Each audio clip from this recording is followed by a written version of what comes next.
Mhm. Good morning, Cyber. I'm doing A-okay. Wow. It's Tuesday, it's trash day.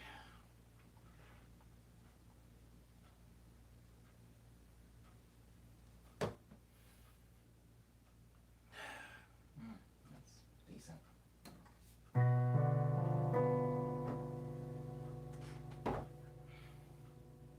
Hello, Zethane.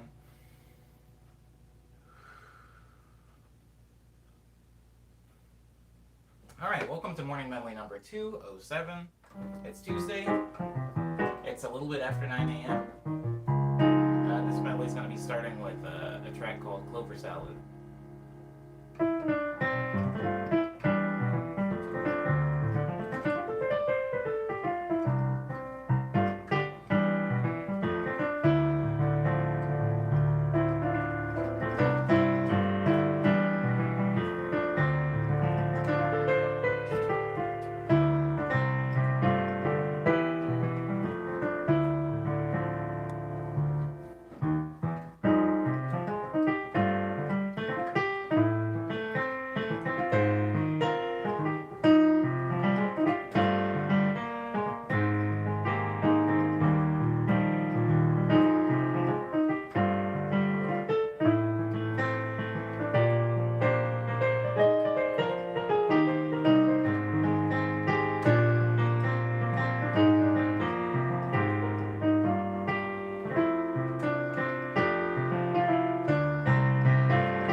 Oh.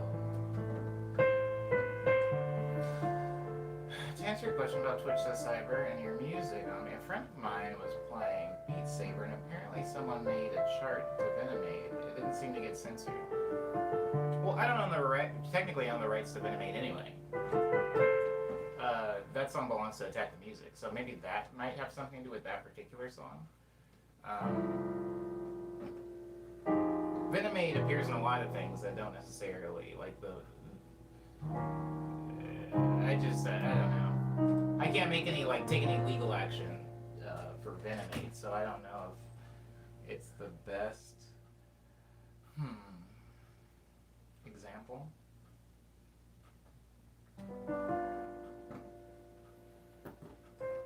Zethane, what kind of homework you working on?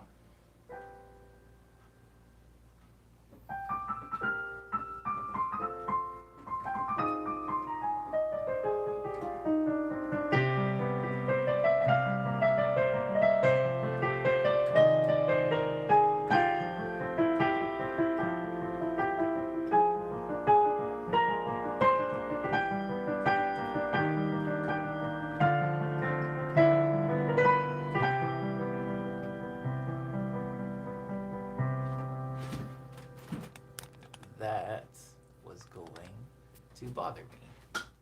I mean, crooked one way, crooked the other way, but I prefer that way crooked.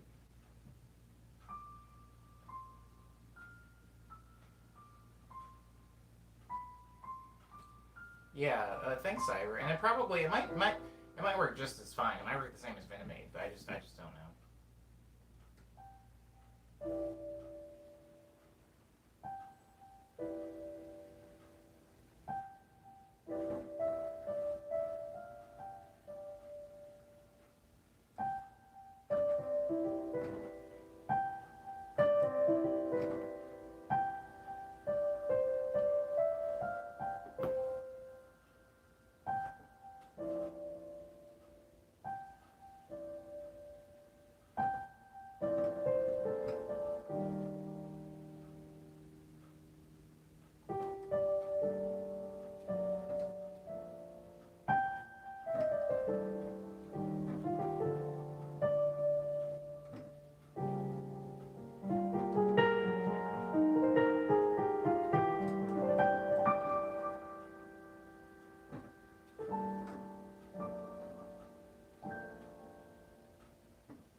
What's up, girl? How you doing?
Thanks, Zephyr, for the short compliment.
getting into playing the piano, says Sandal. Sandai? I kind of fear music theory as it seems very, very hard to master. Don't think about mastering anything if you're getting into music.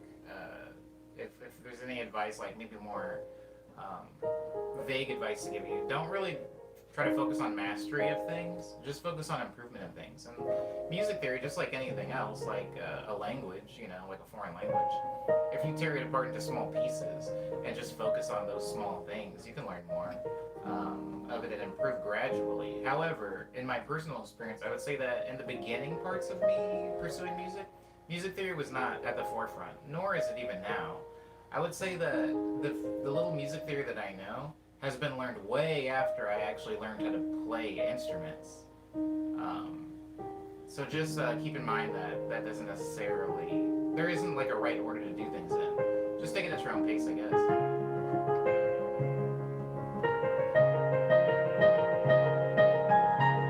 Thank you, Leona.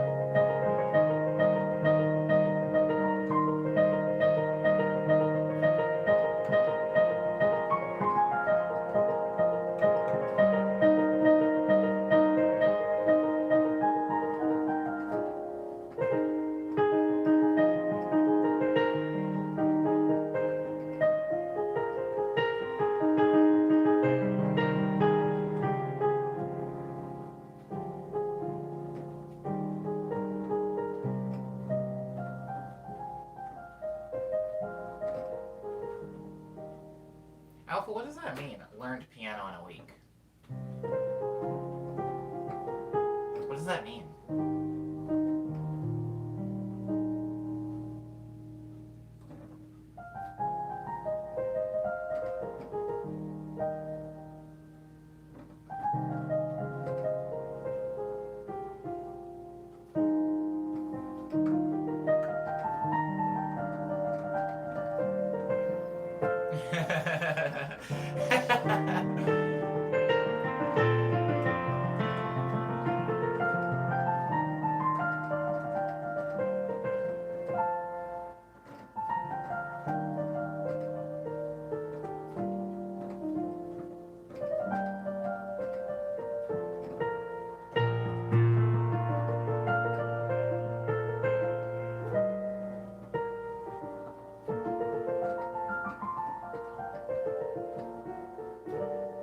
There it is.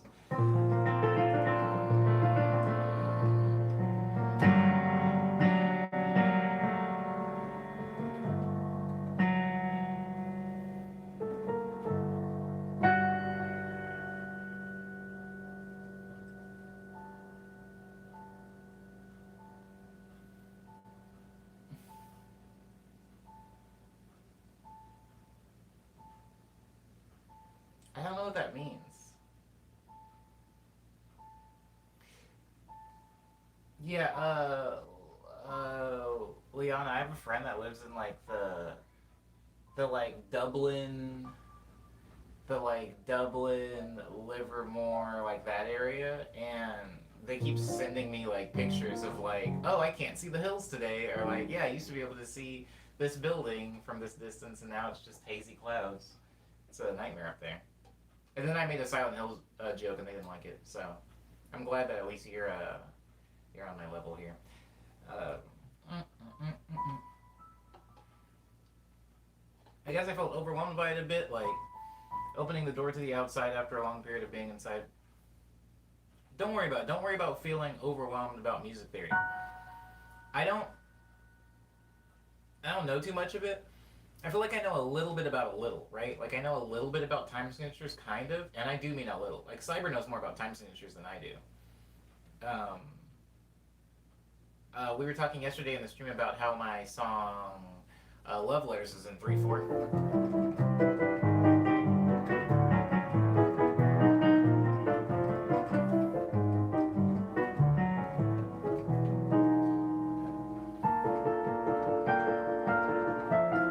And I was trying to change the time signature of it, and I ended up changing it to 5/4 tentatively.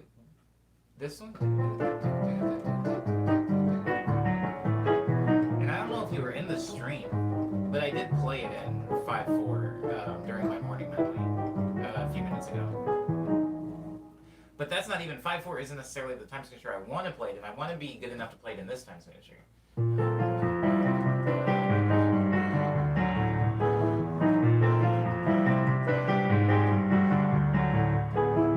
Which I think Cyber or somebody said was like 11/8 or something like that. I don't know.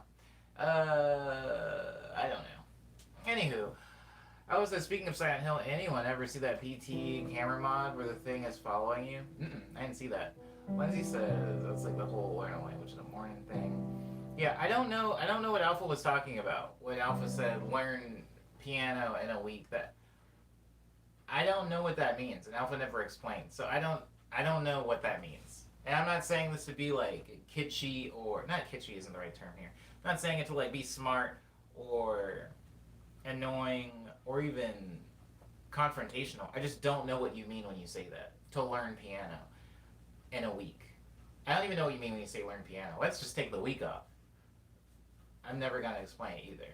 Yeah, so okay, so I think that we can all conclude that person did not learn piano in a week. Because that's just not a thing.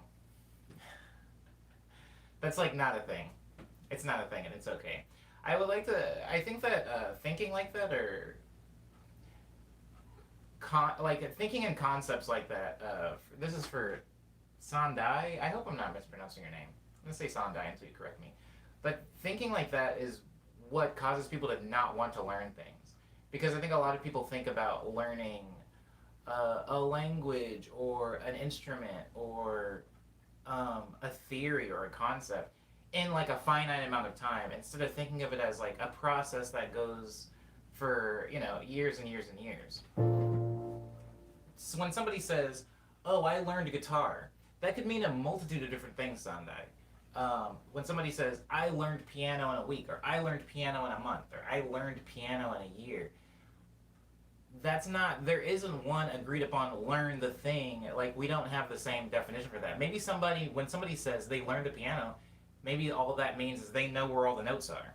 They know, if somebody says B or C sharp or something, they can go, yeah, I got it. Like, maybe that's what they mean when they think learn piano. Maybe somebody thinks to learn piano is to be able to play an established written piece of music on the piano. Maybe learning Minute Waltz by Chopin is somebody's metric or milestone for having learned the instrument. But I think it's more, I think I'm still learning how to play piano, honestly. I've been playing piano for years, Sandai. I think I'm always learning how to play because it's a tool you can do a lot of things with. You can learn how to do one thing with it really well. Like if we were going to be more maybe hyper specific, I have learned how to use the sustain pedal on a piano properly, you know. I've learned how to use the sustain pedal to sustain notes. I've learned how to use that in arrangements so that I can have like maybe like elongated bass notes while I do articulations up top. I've also learned how to do it in a kind of muddier way. Like if I play this bit without sustain pedal,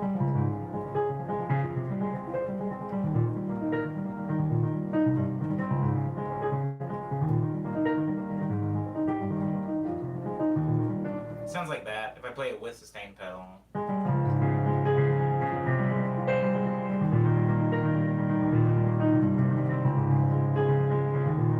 gives it like more of a full, lush sound. And of course, I'm not just having my foot down the entire time I was playing that. There's like a technique and system of like letting off and like reactivating the sustain. So that's something that I've learned how to do. And I would say that learning how to do that properly, I don't know the exact time stamp on it, but it did take some time. It did take some time for sure. But learning piano is something I'm still learning, and honestly, I'm probably going to die still learning piano and the things that I can do with it, the things that could be done, the things that maybe should or should not be done. Who knows? Oh, okay, wait, hold on. The term practice implies you're constantly getting better at it, says Cyber. Indeed. So you're practicing the piano every day. You should play it with keyboard sound 207. It's probably going to be an organ. Yeah, it's an organ. It's going to sound really bad. Yeah, see? Yeah, it sounds horrible. Well, oh, it's because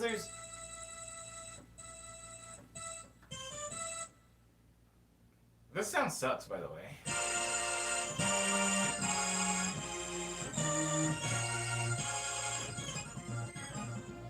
It has a, it has like a.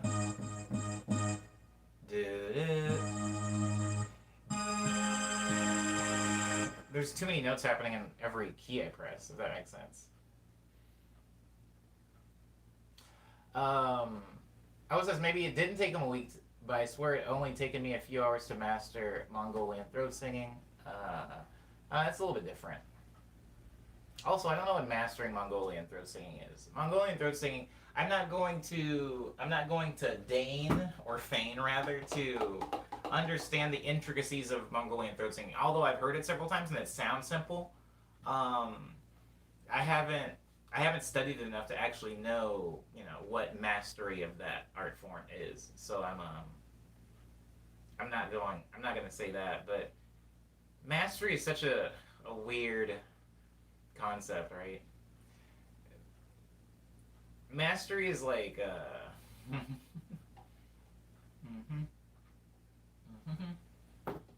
mastery is temporary. I'll say that until something expands. You can master what's already there, what's established. I suppose this says basing whether or not you want to learn something on how long it will take is not a very practical approach. Says Diz. Diz says this. I feel you, Diz. I feel you, Diz. I feel you, Diz. I feel you, Diz. I feel you, but I get why a lot of people do that. Like, I think people that have their mind on the end goal or the end game before even taking the first step is like, I don't think it's helpful. But I know a lot of people that need, an end goal in mind, and I don't. Yeah, I've lumped a lot of that Diz into my own personal approach to things. I feel like I just don't plan super far ahead. I usually just focus on what I'm doing, and I think that there are some people that would have like an anxiety attack if they didn't have clear answers to what lies at the end of this path. Some people are like, if this video isn't guaranteed to lead to me learning blank, I don't want to watch this video. Or if this keyboard isn't going to make me a better piano player, then I don't want that keyboard. People don't want to waste time. Everybody's pretty impatient when it comes to things like that. I'm interested in playing many jazz classics, but it's a lot of theory and concepts in itself. Sandai, yes, playing jazz classics, playing any classics, playing classical music is going to have a lot of theory and stuff like that in it. But there are some very simple jazz songs, Sandai. I mean, improvisation excluded. There's a lot of very simple jazz standards. Trust me, there's jazz standards, Sandai, and this isn't like some weird like self-aggrandization, but there's a lot of jazz standards that are way more simple than the music I write. So I could play them if I wanted to, and it would be pretty easy. But that should be encouraging, not discouraging for you. There's jazz songs that I can't fathom right now, theoretically or physically, but there's a lot that are pretty easy. Just know that it's not jazz isn't some big like mountain that is just super complex all the time and really hyper technical and theoretical. There's a lot of pretty simple stuff in there. There's a hop on point for anybody. So don't be discouraged, even if you do want to play jazzy stuff. Yeah. Okay. Zethane says, do you think the jazz giants felt mastery, or do you think they felt a continuous learning? If you're asking me personally, I would say I think they felt a continuous learning. Um, if we're looking at like really, really like, if we're talking jazz giants, if we're talking people that were like maybe even overhailed and in some circles considered overrated, like somebody like John Coltrane. If you listen to like Coltrane's freaking Ascension, I don't really want to talk about free jazz in the stream, but I can remember listening to Ascension for the first time and thinking, this is some galaxy brain jazz because I do not like it. And I feel like homie, when he was like in the cut, he was feeling it. And a lot of people have heralded it as like this avant-garde, like amazing piece of something. And so I would like to think that a lot of those jazz people were constantly learning and changing and molding their sound. Even if we look at somebody like Miles Davis, which I would consider a giant, regardless of how anybody in the stream feels, he changed so much over his career. Even stuff started getting more simple. He did some like hip hop stuff. I want to say that's all evolution. That's all continuous learning. You never stop learning, you know. And so I would say that the jazz giants, granted, I didn't know any of them. A lot of them are dead now, and I've never met a single one. But I would like to say about just any artist who has stood the test of time and continues to grow probably has continuous learning. I think if any artist feels mastery, that's when you stop growing. And usually when you stop growing, I don't want to talk about those artists, the artists that stop growing. But no, I would like to assume, Zethane, if I had to take a guess, that they felt a continuous learning. Mastery isn't something you can say about yourself. It's something that you get called after a while, says Umbe. This is also a pretty good point. Oh, I'm so behind. I'm so behind in the chat, guys. Okay, I'm master. God, this is right. Like you don't need an end goal. I'm talking about you need a realistic understanding that it'll take time. Word up, Diz. Word up. Yeah, good clarification. Good clarification.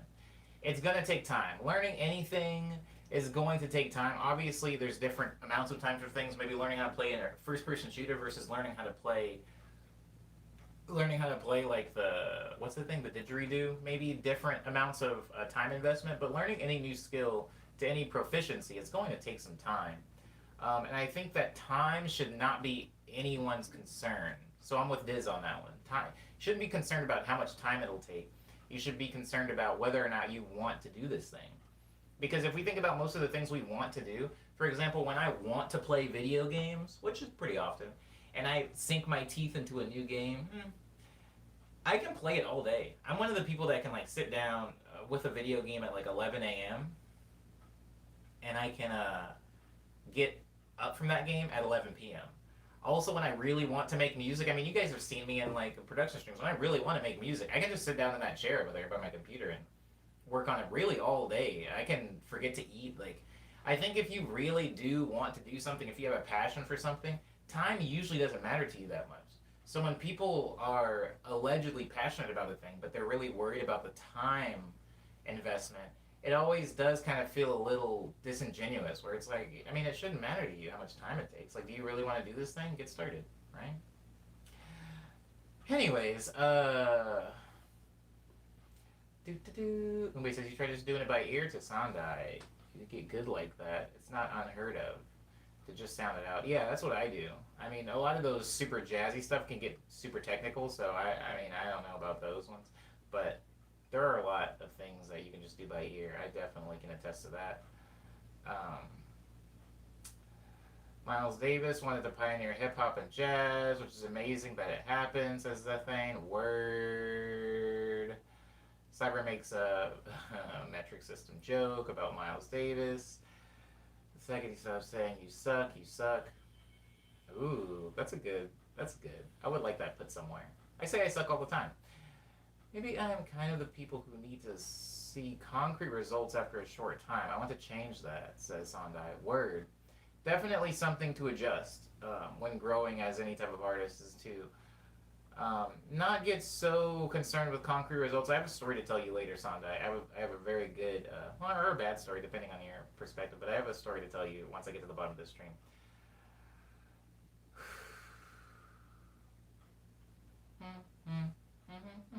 Oh my god. Okay. Oh, Jayla's here. For me, the time concern isn't because I'm less passionate. It is more the expectations placed on me taking a toll on how okay I am to take time for myself. Right. This isn't just black and white. There's some gray in there somewhere.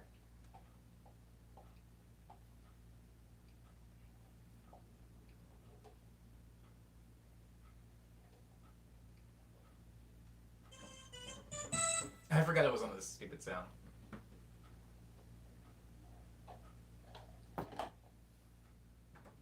Listen, Sandai. What's your favorite style of jazz? I don't have a favorite anything, Zethane. I don't have a favorite anything. Even putting things into like a jazz box is kind of weird for me, because even though I know that like we have like a big band jazz. Let me pick like we have big band jazz over here. And then we have bebop jazz over here. There's classic versions of this, and there's even more modern versions of this. Somebody could say that Mike Bublé is like the big band jazz, more modernized. Goodness, what's a more modernized bebop jazz? I'm trying not to choose anything too sound cloudy, like Lewis Cole or something. Um, but yeah, I'm definitely not gonna use Lewis Cole or like Thundercat. That's funny. That's funny if modern bebop jazz was that, but it's not. Anyways, you have classic versions of it and modern versions of it, Zethane, and I feel like I don't even consider some of those things to be in the same field because they don't give me the same emotion. Um, I don't listen to them for the same reasons. I used to have this phase like in 2015, 16, where I would listen to bebop jazz every morning while I made breakfast. That bebop jazz has been replaced with podcasts. Now I just listen to podcasts while I make breakfast. But it like bebop jazz got me like kind of in this good busy mood. Like listening to jazz, that type of jazz does for me what I think classical music was supposed to do for people like sometimes my teachers when we were in junior high would let us listen to uh, classical music while we did tests or while we studied or whatever. And some people didn't like it, some people liked it. I was whatever, I was indifferent. But I know that like when I need to clean or cook, anything that requires like an active brain and a lot of moving around, I prefer bebop jazz. I like to listen to bebop jazz. So I would not listen to big band jazz for the same reasons. Now, I had a phase even earlier than that in high school I, when I used to, there was this thing called DIFM. I would listen to DIFM. When I went to bed every night, I would put on this station that played nothing but American Songbook. So like Frank Sinatra, like Billie Holiday, and those people. Um, what's her name? Ella? I always want to call her Ella Scott Fitzgerald, which is like a combination of F. Scott Fitzgerald, and it doesn't matter. But point is, I would listen to a lot of American Songbook, which is also jazz music, but very, very different. I could also talk about bossa nova. I also had a very strong bossa nova phase. I used to listen to bossa nova every time I would get on the bus, like going to work and coming back from work. So much so that I have a lot of weird associative stuff with like subways, bossa nova, buses, bossa nova. But I don't really have a favorite. That's a long way to answer a pretty simple question. I don't have a favorite type of jazz, Zethane. Sorry. Um, this says, high school coach once said, people want the results but don't want to do the work to get there. This is true, Diz. I still need to get to the point that I was going to say to Sandai and kind of to Jayla, I guess. Hi, Curse Mark, by the way. Whoa. That's pretty dope for Easy Door. That's dope. Okay, listen. I really like Errol Garner. Errol Garner is good. Um, so, I think that there's a balance, Sandai. I think there's a balance in, you want to get better at something, Sandai, right? We all want to improve at something. I want to improve. I want to become a better music producer. I want to become a better mixer. I want to become a better piano player. I want to become a better streamer, whatever that means. I want to become a better video editor. Like if you've seen the videos that I've edited, I want those to even look better than they do now. Like I want to improve. However, I also am very passionate about a few of those things. I'm very passionate about making music. Very passionate about like playing piano. I'm pretty passionate about like playing video games even. And so I have improved at video games immensely. You know, I'm just generally good at games. And when I say generally good at games, I feel like if somebody puts a video game in front of me, I'm proficient enough to beat that game. Games don't just stump me. And I think that just comes from me spending a lot of time with video games, whether that's shooting games, or whether it's an RPG, whether it's a fighting game, whether it's a platformer. I can kind of just beat games. And I know that that's not a thing everybody can do. In the same way that I can kind of just sit down and make a song, even though that's not a thing that everybody can do, even musicians.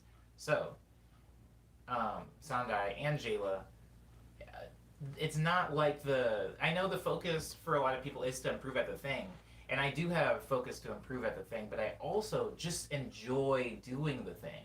And I think when you spend time doing the things, you improve subconsciously. Like you don't even have to be trying to get better at piano. If you just play piano every day, even if you're just playing the same song over and over, you're going to improve in small ways. Now, there are things that you can do at the piano that can make your improvement faster, for sure. Like, I could be sitting here in front of you guys practicing scales and practicing, like, more complex theoretical stuff instead of just improvising and playing my songs. Maybe that would make me improve at piano faster or greater in a different direction. But playing, just playing every day is a form of improvement. So when people think about time, uh, when people think about like time, like how long is it going to take me to get better at this thing, the reason that I am a little bit averse to that is because when I really appreciate a thing, I'm going to be giving it time anyway, regularly. That doesn't mean I'm spending 6 hours a day on the thing, or even an hour a day on the thing, but I am going to be giving it time on a semi daily basis. And so I just know the improvement will come. I'm not in a hurry, right? I don't see what the rush is. And so that is why I don't always super understand when other people are not understand. I don't relate when other people are like, how long? How long? How long? I'm a busy person. I got stuff to do. And it's like, okay, well, do your stuff and also do this on the side, or don't. You know, it's not that complicated. Anyways, sorry, this baby's gonna back up really quick, or it's not.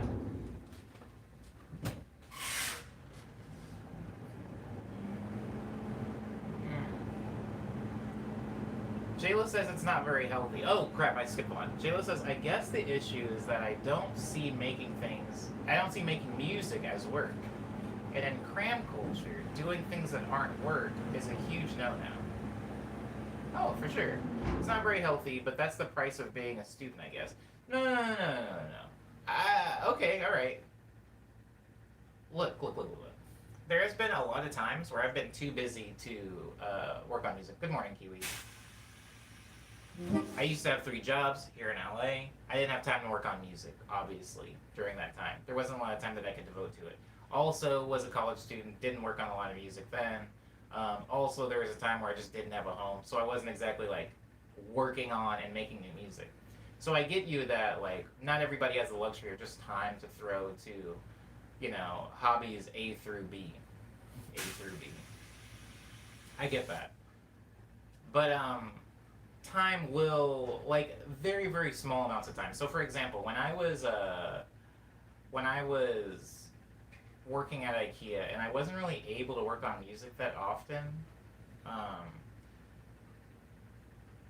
the little time that I was able to devote to it, and I do mean very very little, because I didn't have a studio set up like this back then.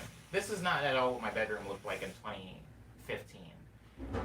And so I didn't have a lot of even tools. I kind of just had my laptop. And I would work on like very, very small musical concepts and producer concepts in FL Studio on my laptop, because I also didn't have a desktop at the time. And even those small things were kind of enough for me. I know that's not enough for some people. Maybe Jayla, you, or... Hold on. Maybe Jayla, you're one of those people that you need to come away with results, or else you feel like you wasted time. And I'm saying this because I used to be one of those people, and I just gradually had to work on myself and like my mental expectations from art to adjust to those expectations, so that I don't feel like a failure every time I come away from my laptop or my keyboard and I haven't made anything. Um, but yeah, time shouldn't matter. There is no rush. There is no rush. Even if you're busy, Jayla, even if you're busy cramming for 6 months and then you don't get to like touch music or whatever your passion is until the end of that 6 months, you're still improving at that thing. It's not like there is no L there. It's still fine. We've all, as musicians and artists, have taken long, extended breaks from our craft, and whether because we wanted to and we chose to for our betterment, or because we just didn't have the time, the extra time to be able to afford to it. I've had to take time away from music because I didn't have a place to stay, or I've had to take time away from music because I was working to pay rent, or I've had to take time away from music because I just wasn't feeling good. You remember I had quarantines, I was trying to do that for a while. Like I had to take time from video editing too, and that was a thing that I really wanted to improve at. Haven't done it for months.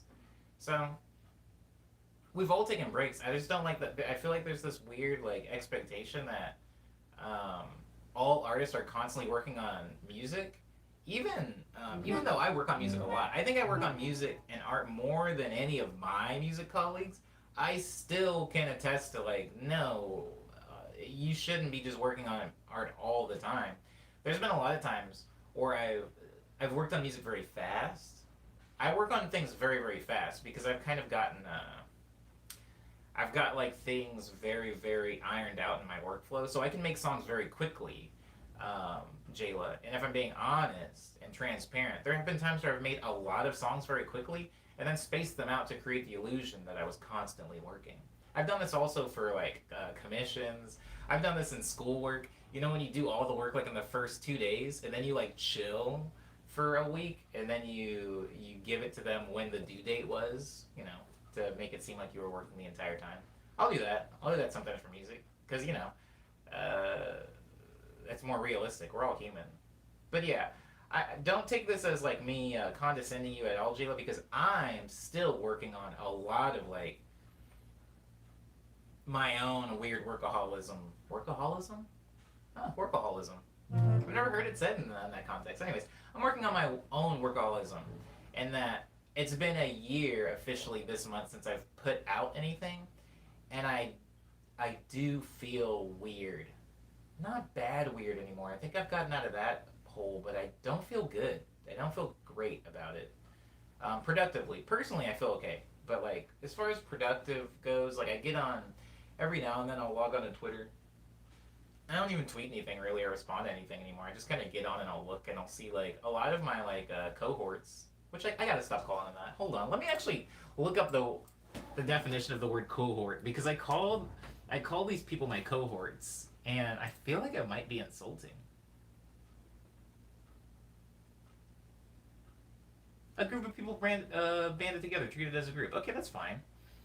Apparently, as ancient Roman military reference, but anyways, like I treat I look at what my cohorts are doing, and they're like, oh, new track out, look at this new song, oh, check it, oh, it's sick, and I'm like, oh, that's cool, that's great, and I don't know, they're playing some URL show or something like that. It's cool. It's just sometimes I'll see that stuff and I'll feel like, oh, I haven't done anything really in like a year, and it's not really my fault, right? Like, maybe I'm a baby for complaining about this because it's during a pandemic. Some people feel like this just during normal times. Some people, like while I was on tour, there was definitely somebody that was like looking at my tweets or something like that, and they're just like, dang, I'm not doing anything. Omni seems to be doing stuff. But I'm just saying, it's a thing I guess we all could probably work on, like being an artist and not constantly feeling like you're falling behind some grand march. Liana says, gotta manage expectations, baby. Amelie can get a solid skeleton of a song and a remix in the same project within a 2-hour time span if you watch any Friday production stream. Oh, yeah, it doesn't take me too long to make a song. It doesn't take me too long to make a song, it just takes me forever to release them, right?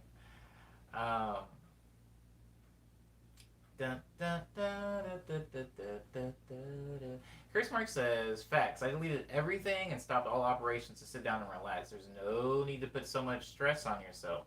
If I stop today, I won't die. I just gotta take my time, says Chris Mark. I think Cyber says, I think you've constantly made stuff on me, but with caveats. It's real to us because we're here in the stream after stream, so you have a visible audience that can vouch for your work. Yeah, it's weird, right? Cyber, this is a relatively small group, so you guys see, ideally, that I'm still working on stuff every day or every week at the very least. But yeah, to the world, to like the grand, like to Twitter and everything like that. Like I've been largely inactive for the majority of this quarantine, and so it is something that I think about every now and then. And so I'm getting better at it. I feel it's hard. There's too many things. There's no control group. I think that's what it is.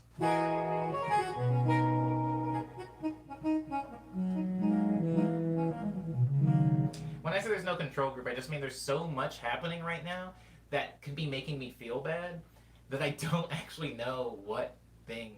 I don't know if it's like the news and what's happening in the world. I don't know if it's specifically American news. I don't know if it's the president. I don't know if it's because I haven't played a show in a while. I don't know if because when I get on Instagram, like I see that my homie like released a dope new song and video, and I'm like, I've done nothing. I literally don't know what it is, but I just don't feel good, and so I don't know. I need a control group. I wish I could like take away a lot of the things and then just experience one at a time and be like, oh, that's not it. Actually, I'm cool with that. Jayla says all of the above. There's a. Does anybody know my song Penthouse Suite? Please tell me somebody knows my song Penthouse Suite. I won't be mad if you guys don't know it. It's kind of obscure.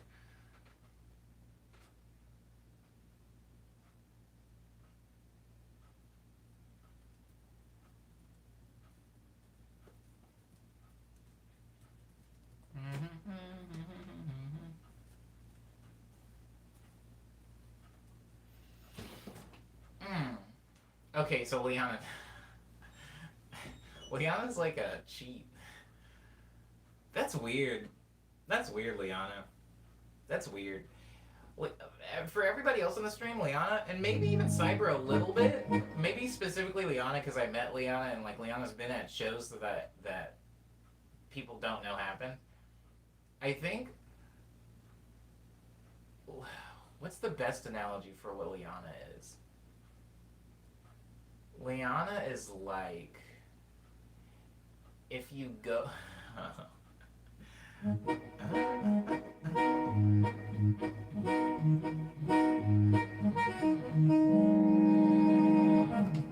So I moved a lot. I moved a lot. Oh, that's sweet, Lindsay. Liana is great, but I moved a lot as a kid, and so I had to go to different schools. I've gone to a lot of schools. Luckily, my parents stayed in one place long enough for me to have one high school experience. I only went to one high school, but I went to like two junior highs. I went to five elementary schools. I just like we moved around a lot. So, and anytime you move to a different school, you kind of try to like if you've experienced this, if you haven't experienced this, you'll kind of get it. Every time you go to a new school, you kind of try to reinvent yourself. You're like, oh, these are completely new people. Nobody knows me. I've basically traveled through a portal to a different dimension where none of my reputation from my old elementary school gets to this one. So I could tell people anything I want. I could tell them anything, and they just have to believe it because there's no references. There's no way they can research me. The internet, the internet's not really a thing. I'm not on it. And so I would do that a lot, and so would my little sister. But the funny thing is, we always kind of had this weird, because me and my little sister are 2 years apart. So anytime we moved to a different school, and unless it was junior high, we were always with each other. I was always seeing her. And it was always this really weird thing looking at my little sister try to reinvent herself, and her seeing me try to like reinvent myself, where it's like, oh, now I'm into basketball. Oh, I like Pokemon cards now. Trying to fit in. Because we both knew, or it was like, yo, like a month ago or a week ago, that was not you. Like, I can see what you're trying to do. You're just trying to make friends because everybody at the last school hated us, so you're trying to fit in now. Now we're going to school with a bunch of white kids, and you're trying to make the white kids like you. It was really funny. Liana is that. Liana's like my little sister in that experience because I feel like I've belonged to a lot of different scenes, like music scenes, and specifically like the Jack scene was something that I left, and I have all like this weird like I have this like really weird feeling for the Jack scene. But Liana was there at those shows and saw who I was friends with and how some of those friendships like fell apart or like were bad. And so it's pretty funny. I don't know how I got on this. I said something and Penthouse Suite. Okay, so oh man. Oh wait, Jaime says I only moved schools once ever in elementary school and got bullied for being the new kid like most of my time there. Yeah. So moving school sucks. I think my parents kind of knew that. It wasn't their fault. My parents weren't trying to put me in a new school every, few years. We just moved. But it was very hard. Going to a different school is very, very difficult in the beginning. Unless you're like foreign. I feel like there was a few like foreign kids that everybody liked. They were like interesting. But I didn't have that. Anyways, crap. I have a song called Penthouse Suite, and that song I made with a producer named Bougie, or who was at the time named Bougie. we were really good friends. Like there's like a lot of photos of us like just chilling, eating Little Caesars, great times, good stuff. I don't talk to him anymore. Last time I saw him was at one of my shows in New York. I think it was the Slow Magic one. I played in Brooklyn, and he came out, and it was like weird actually. I was just like, "Dang, how have you been, man?" And he was like, oh, "I'm done with music." He hadn't put out a song in like 2 years at that point. He was like, "I'm just kind of going to NYU, chilling, like minding my own business, you know." Like, I started drinking because he was finally drinking age. At least I think he was. If he wasn't, I'm ratting him out, I guess. I don't know. Anyways, he's drinking age now, so I guess ends justify the means. Anywho, he's cool. Um, and he was gone for a while. Like he quit music, and then recently he put out two songs. He put out a song called, I can't remember what the name of it is, and then he put out a song even more recently called Yearbook. And what was the name of the other one? No, let me be dope because I do love this kid. I could talk about our I could talk about so many things. I could talk about so many things, but I'm not going to. Staring contest. That's what it was called. Okay, so he changed his name. He changed his stage name to James Ivy from Bougie, and he like released Staring Contest and released what's it called? I just said a Yearbook, which are good songs by the way. They're like very good songs. And something really weird for me.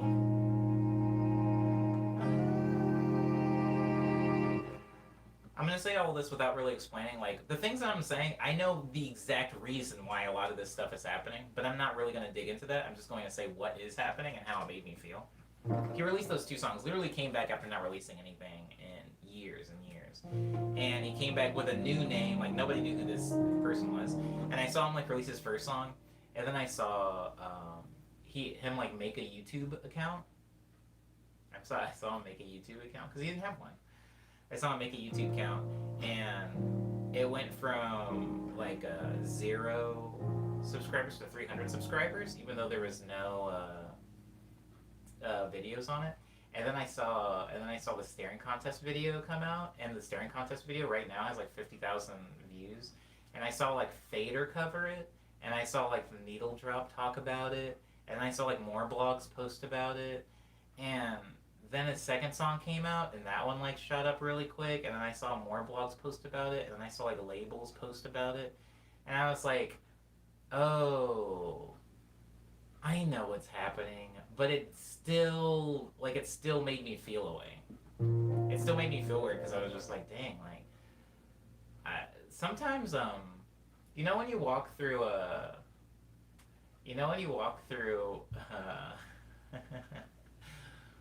what's a good? You know when you eat? Oh, this is better. This is better. You know when you eat McDonald's and you're fine. You know it's McDonald's. You know what's going on in the burger. But then somebody shows you a video of like actually what's happening back there, and you're like, yeah, I knew. Or like when you eat a hot dog, it's like, yeah, I know it's super processed, but you see it, and you're just like, I don't want to see how the sausage gets made, even though you know exactly how the sausage gets made.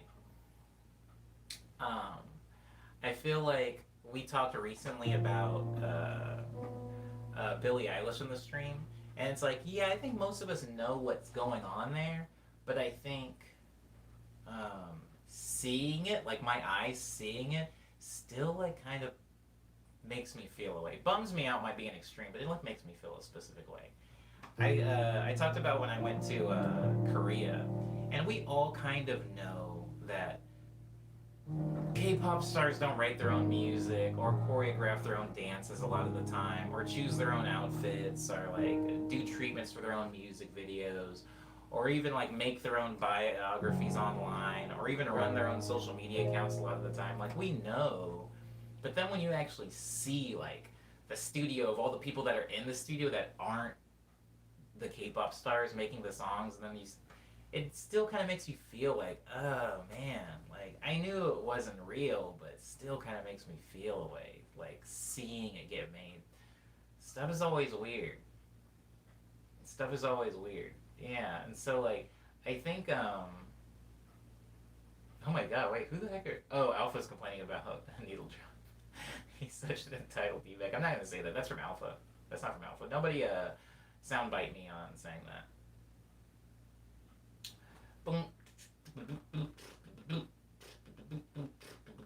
I'm just saying, for people like Sondai, sorry to throw Sondai under the bus. This isn't going to be insulting to Sondai, but for people that are like, I really want to get into music so bad. I want to make a song and I want to release a song. I think a lot of people will see something like a person. This isn't directed at Billy Oz, or this isn't directed at James Ivey, who is my homie and I love to pieces. I think people might look at an artist like that and they'll be like, this person just released one song and the song is already getting covered by like Fader. They're like in magazines and stuff like that. Like, I want that. Like, if I release a song and it doesn't do like gangbusters like that, then I've failed. Or if my song doesn't do as well as that, that means my song is not as good. And I have to tell you guys, there's so much other stuff going on behind the scenes when that happens. When you have never heard of somebody and then all of a sudden you can't unsee them, like they're just everywhere, it's not because of the music. There's other stuff happening there. And even as like a old crusty piano player myself, sometimes when I see it, like for a stranger, who's a stranger that's been like that? There's a person named oh no, I know him. There's a person. This is, maybe you guys don't know who this is, and that might even be cool. But there's a producer by the name of Millennium, which is great. Which is great. We're not here to make fun of Millennium at all, but there's a producer by the name of Millennium that kind of did that. It was like, never heard of this dude. All of a sudden, this dude's playing like EDC and like Coachella, and he's like in everything. He's got songs and commercials.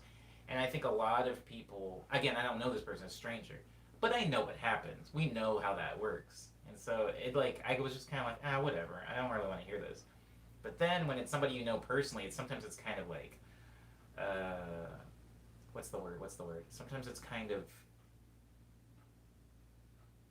conflicting. Because it's just like, oh, I'm like upset that the gaming is happening, but like this is my homie, so I can't like not support it. So you like support the thing.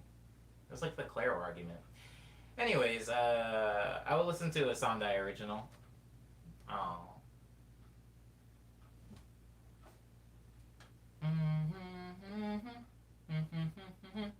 That's partly just the work of a good publicist. Yeah. Also good marketing manager, if you got one. Yeah, good publicist and like. But here's the thing, Liana, you're absolutely right. But as someone who has had to be in a meeting with a publicist before, I will admit my soul was a little. It made me feel weird about journalism. This is not a journalism podcast, but it made me feel weird because the publicist was being paid. I'm not going to say what this project was that I was working for, but like the publicist was being paid and just kind of got us covered by blank, blank, and blank. Like we were in these blogs and we were like on these sites, and I was like, this has nothing to do with the quality of the song. We basically just paid to be here. Like we paid to have somebody semi-important mention us. And so now anytime I see like a Fader article or something like that, it feels weird, you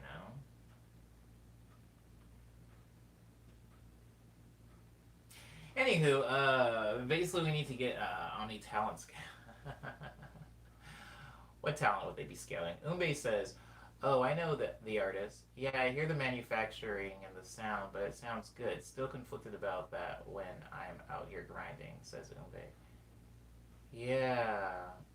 Wait, what artist do you know? I'm sorry, I named like a few. I don't know exactly who you're talking about now. But yeah, it can be an upsetting thing. Jayla says, at the point when Fantano gives like a 6, I can be sure that the album will be a bop. Basically, what he's saying is that this dude is technically still done with music because someone else is writing it. Oh, yo, I don't want to... I'm not gonna remove that comment. I just want everybody to know I can. I'm gonna move on. I'm not. That's the hard thing. I'm gonna have to. I feel like the more these streams go on, the more I talk about things, and I feel like I'm gonna have to like hit the reverse on some of this stuff. Because like yeah, some of these people were my friends. I don't want to like ruin friendships, but it is kind of interesting.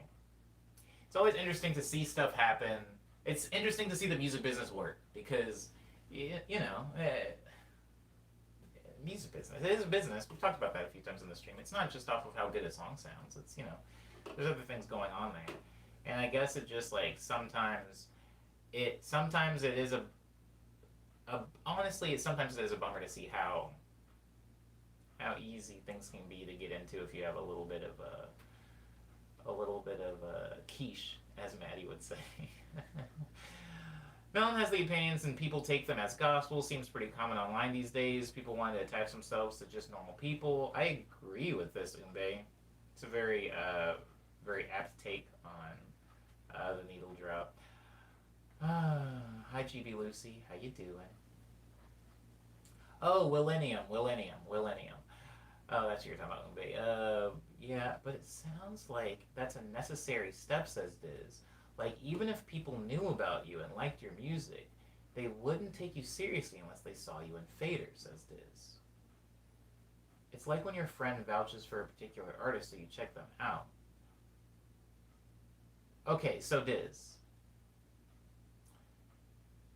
You make a good point. My counter to that point is I am not saying that journalism as a thing is bad. How else are we going to know about things? How am I going to know about a bomb going off somewhere if I don't look at the news?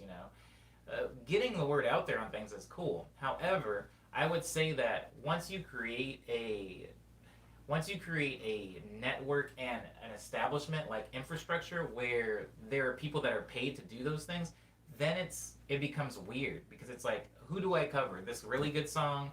Do I even as a journalist look sometimes for songs, or am I being, there's literally what I was talking about. This is like paying a publicist. When I was in that room, we're paying a publicist to get our song put or mentioned by a blog here. Instead of that blog actually doing like due diligence to find good music, that creates a system in which only people who have a lot of money can get any type of exposure, right? And the exposed thing is not the quality thing. The exposed thing is the thing that paid enough money to be exposed. Yeah, that's all I'm saying. I think that Fader, I've been covered by Fader. Granted, the only reason I was covered by Fader is because I was like the viral thing of the week at the time, and Fader usually does that. They'll have like a thing where they're just like, look at this tweet that blew up. That's the only reason I was covered by Fader, not because of my music or my discography or my performance. It was more so just because it was like a meme of the week for them. But I think like when I see something actually being covered, it's like I know what's happening there. It's happening there, and it does kind of feel a way, because I know that Fader and Complex. I'm gonna loop Complex into this too. Alpha. Here's okay. Here's what I'm gonna do. Alpha and everybody in the stream. I'm not singling out Alpha. When I got covered by Fader, and I think that page is still up where it's like this is. Oh, let me not do a voice. Where the Fader article was like, this is the bad and bougie version your jazz teacher would love, or something like that. A music teacher's version of bad and bougie. I could take a lot of offense to that, but I'm not going to, particularly for this example. I'm just going to say that's why Fader covered me. When Fader covered that tweet, that video already had hundreds and hundreds and thousands of views and had already gotten like shared by a bunch of other musicians just because it was a funny, cool thing. And that was back before literally beat videos were all over Twitter. That was like a rare thing at the time. Now, like, you get on Twitter, you get on TikTok, and you'll see like a beat video. At the time, it was kind of rare, so it had traction on the internet.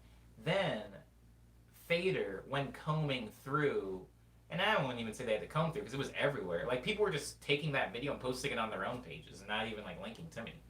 So, even Daquan posted Alpha. So the point is, the article came after that. the article came after the tweet had already gotten really big. And the article didn't share any of my music. It didn't link to my SoundCloud. It didn't say, we sat with Omni Boy and talked to him about what inspired. Like, there wasn't any of that. Fader literally said, hey, Bad and Bougie is a really big song now. Here are some, like, funny viral remixes on the internet for it. Because it was already popular and it was bringing more traction to Fader. It wasn't about putting attention or bringing attention to the people that were mentioned. It was about Fader covering what the hot item was at the time. And at that time, Bad and Bougie as a song was huge. It was the biggest thing at that time. And so remixes of it and reimaginings of it and covers of it were also pretty popular. So Fader did a whole page, of stuff like that. So I do know of them. Alpha. It's another person that does a lot of beat videos now. So back what I was saying is, so that they were covering a thing that was already big to draw in more attention and clicks. Now, if I'm talking about, I'm not going to mention any of my friends, but I'm talking about there have been times where Fader has covered a song or a video, and you've gone to look at that video, and it's only had like 150 play views on it, and it's like, how did Fader even know this existed? They didn't. They were paid to now share that thing. It's just how, this isn't like some weird, like, I'm uncovering the truth. This is just honestly how the music business works. This is how publicists work. This is how marketing works. It's you do pay for it. It's not free, and it's not off your merit. You can't walk up to a publicist and go, my song's super, super good. Can you please contact X, Y, and Z to talk about it and cover it? They're going to ask for money. And they're going to ask for money whether or not the song's good. Like, if you have money, like, you can get covered by things. It's just the way it works right now. So that's all I'm saying. I'm saying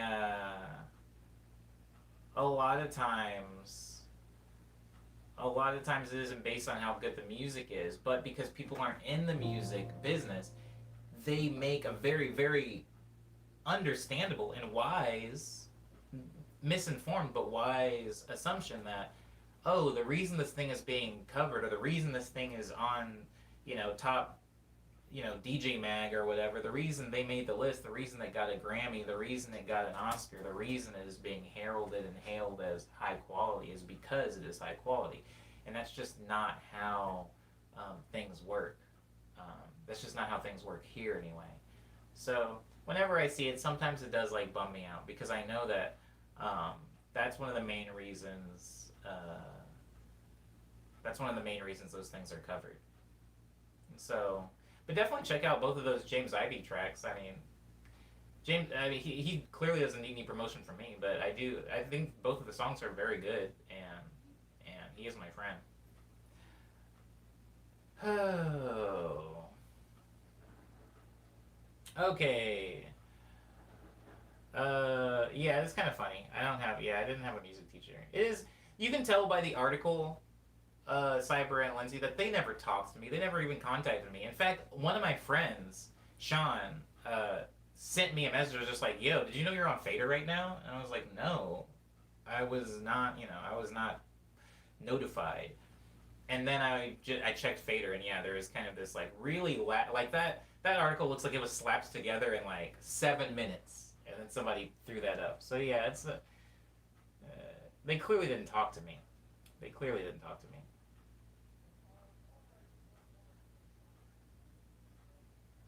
Anywho, I can see both sides of how that title can be taken as a compliment and how it trivializes all your hard work. It just isn't me. It has nothing to do with me. It's a stranger that has never met me or talked to me or had any interaction with me, like making an article about what they think I am. Hi, So Casual. This says Instagram changed their algorithm so that in order to get a large amount of views, you need to promote it. Indeed. Yes. I'm trying to find the word to describe how they treated you without using the word dehumanizing. Because it's not that extreme, but it's like they didn't even tell you.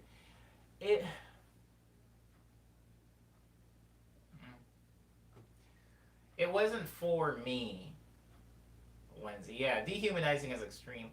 all I can say about that experience was that that article was not for me. That article was to benefit them and their site because the video was already doing its own thing. It was one of those things where like they had to talk about it if like the Migos like Bad Bougie thing was going on. It benefited them to talk about this thing that was already getting a lot of attention. It wasn't like they were trying to shine a light on like new talent or something like that. Um, so that's all I'm saying. That's all I'm saying. And so why did I even get on? Oh my God! This whole thing was to draw attention to the fact that for people like Sondai or people that are getting into new music, there is this really gross deception that if you make a good song and you release the good song, no promotion, you just make a song and you put it on SoundCloud. Fader's gonna talk about it. DJ Mag's gonna talk about it. SoundCloud's gonna promote the heck out of it. Spotify's gonna put it in one of their curated playlists because the song's good. And I think a lot of people aren't realizing that that's just not the way it works. You don't release a song and that song just blows up and is now on everything. It doesn't. It just doesn't work that way. Now you can have a song that'll like get like big on TikTok or something like that organically for sure. That can happen. But I'm talking about bigger corporate backing. Like I wouldn't be surprised. Me and my roommate were talking about like I wouldn't be surprised as soon as all of this pandemic stuff is over, you guys start seeing James Ivy and stuff. You'll like see him on tour with somebody that's like pretty big, or you'll hear his song in a commercial, or something wild that doesn't make any sense for somebody that only has 2 songs out will happen, and I'll know why. And I think some of you guys also, because of this conversation, will know why. But I'm just saying, I feel like that's going to happen, in the same way that I felt like it was going to happen with Billie Eilish, and it did. It's just a thing. It is a thing. There's this really weird there's this weird thing that happens in there's such thing as a failed industry plan, by the way, guys. There's such thing as a failed industry plan. I mean, you guys typically don't know them because they're failed plans. But I have had several friends and some people that I would call actual enemies that have been on the run for plantdom, I guess is the word. Yeah. Failed plans happen all the time. I would say failed plans happen more than successful plans, for sure. Word up, Jaime. Jaime was out to make breakfast. What's for breakfast, Jaime? Yeah, failed plans happen all the time. And it's always, not funny, I don't want to use the term funny, it's always interesting to see when somebody's doing the plant campaign. Because I'll have like a homie, right? Like, this is my homie. Let's call this homie Vanessa Waters. So I have a friend named Vanessa Waters. She's super cool. We have a bunch of songs together. She's super cool, by the way. She's great. And then we've been releasing on SoundCloud a lot. We hang out. We have a few songs together.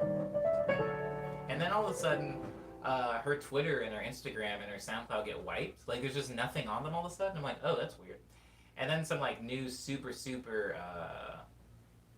let's say tasteful photos get uploaded, and then maybe like 2 photos. Like, the Instagram now has 2 photos, but suddenly the follower count went from 5,000 to 300,000 for 2 photos. And then she DMs me and she's like, hey, just to let you know, I got new management, yay for me, and they might be hitting you up soon. And then some random dude is like, hey, can you take down this song and this song and this song with our client? Like, we're doing like a rebrand thing, and these can't be on these sites anymore. Or can you send us the tags form so that we can approve it, for re-release? And I'm like, oh, no problem. And I send the tags, they get denied because my music sounds really weird, and then I have to take down the songs. And then maybe a year or so goes by, and then Coachella announces a lineup, and my friend's on it. Vanessa Waters is like on it, playing like one of the dope stages. And I'm like, oh, that's wild. And then like Vanessa Waters is hanging out with, I don't know, Zendaya or something like that on Instagram, like on an Instagram live. It's wild. And then people will come into the stream, like my video stream, and they're like, hey, Omni, have you ever heard of Vanessa Waters? And if so, how do you feel about them? And then I have to like choose my words really, really carefully and go like, oh, they're really cool. I actually knew them a while ago. Yeah, we don't talk so much anymore, but yeah, they're dope now. I just saw that they were I don't know, they were on Netflix or something. That's sick. I feel like that happens so often. But there are way more failed plants. So I've also seen it happen to some of my friends, also not naming, who did like wiped their stuff and then it didn't work out. Like they just didn't catch with the, I don't know, tweens or whatever the plant demographic is, and they kind of come back slowly, unmanaged, or they just move on with their life and they decide music's not really the thing they want to do. I've had quite a few people. For example, if you go back and you look at a lot,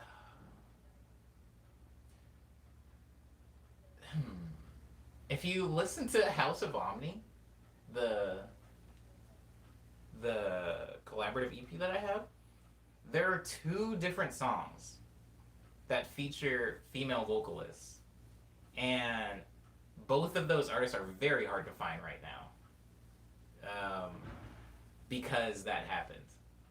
Um, so yeah, it's a thing.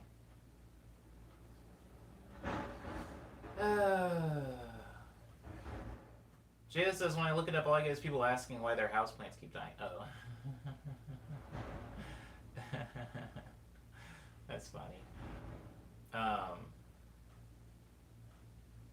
hey, what's up, Jacob? Hey, what's up, Jacob? Anyways, my point is, I've seen it happen a lot, and especially out here in LA, also in New York. Um, and so, crap. I think if you're gonna be a plant, you might have to move to one of those two places, because I've had friends who are plants have to move out here, and like we hung out, and I was like, wait, how long are you in town? They're like, oh, I just live here now, and I was like, oh, snap. Um,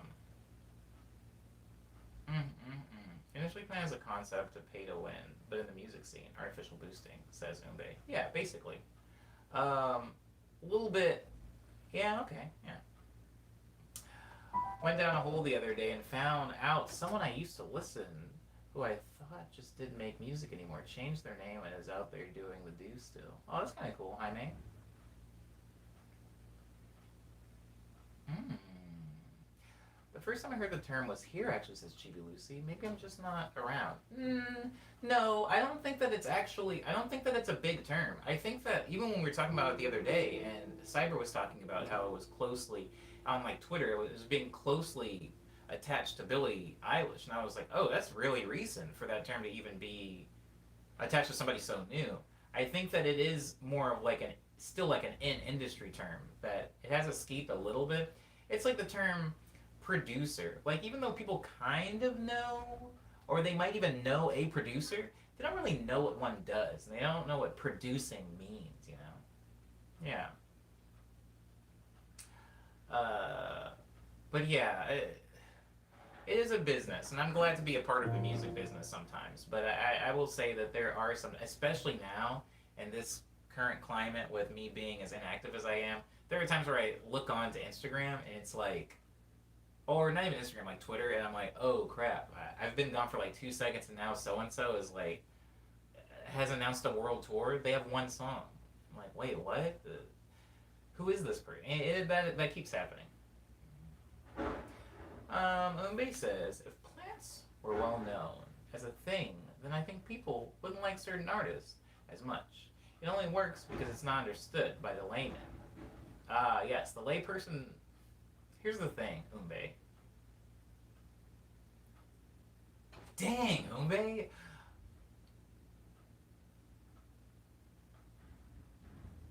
Here's the thing, Umbe. I used to have that mentality, that thought. And I'll admit that I was a little immature, and I ran around the town with my torch waving like some, I don't know, end times cautionary man that was yelling at people, they don't rate their own music, they've never like, they don't even know what it looks like. Like, I was one of those people that anytime somebody would come to me and they're like, oh, you know what, I freaking love so-and-so, I love, Diplo's so great, or like, I love Marshmallow, I would be like, bro, that stuff is ghost produced, people would be like, "What? No, it's not." I'm like, "Yeah, it's ghost produced. I know who actually made that song, and it's not them. I was in the room when that song was made, and they weren't. So yeah, they didn't make that song." And somebody would be like, "Hmm," and I could see them kind of doing this like the mental gymnastics of like, "But I like them, so I'm gonna continue to like this." I think Umbe, I used to think that and everyone. I think that I used to think that the truth shedding light on that would make people not like that artist, but I think that people will kind of just like it anyway. I think it's almost like a Trump thing where you could tell somebody anything about Trump, and if they like Trump, if they're a stan, they'll just kind of like they'll justify it somehow. So I've gone more off that point now, Umbe, onto like a thing where I'm like, I think people just do not care. Some people do. Some people do. Not all people are the same. But I think the masses, they're just like, yo, whatever. I don't care that they don't make their own music. This is for me. This one's for Papa. There's a certain grandeur attached to being a musician. If you don't know any better, you just expect the artist to be doing everything themselves. For sure, Obey, this is true. People just take it for granted. Most people who listen couldn't care less if they knew what plants meant in this context. True, Diz. Chris Mark says, I stopped making music because of everything you're talking about. I'm just going for it. I'd rather choose a different medium. Oh, word up, Chris Mark. I respect that. I respect that decision. It's everyone's favorite term on Twitter, circa Billie Eilish. Eyelash. I think most people don't care. Repetition legitimizes. I agree with this, Cyber. I think most people actually don't care. I think most people do not care because I've told people when it's like somebody's just like, ooh, ooey gooey, I love Chainsmokers. This song makes me go bananas, cuckoo bananas, baby. I'm like, they didn't make this song. This song was not made by them. And they look at me and they go, how do you know that? And I'll go, and I'll like give them proof. I'm like, they didn't make this song. Here's the person who made this song. And they go, and they turn the song back on. And they go, Chainsmokers. I think that people just don't care about that. Unless they personally know the person who's being screwed over, it's just really hard for them to care. And I mean, maybe I can't blame them. You know, people have a lot to worry about. Maybe worrying about ethics in the music industry isn't one of the things they need to be worrying about. Fans stay fans sometimes too. Yeah, Umbe, they're still cool. They'll do that. That's a defense. That's a good point. I just know people don't like feeling as if they're being lied to, but I don't know. I guess I have too much faith in people. You have way too much faith in people, Lindsay. I love the term cuckoo bananas, Jaime. I love it so freaking much. I love it. Okay. I think, I like when you talk smack about the chain. Here's the only reason I feel comfortable talking smack about the Chainsmokers.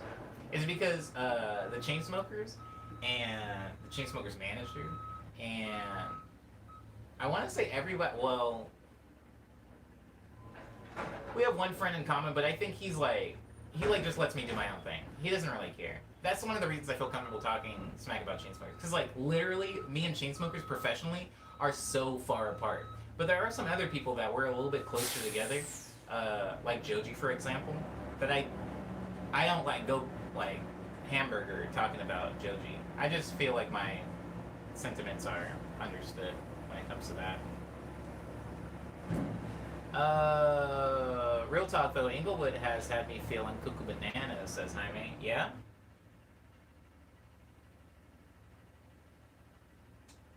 I can hear it in my head.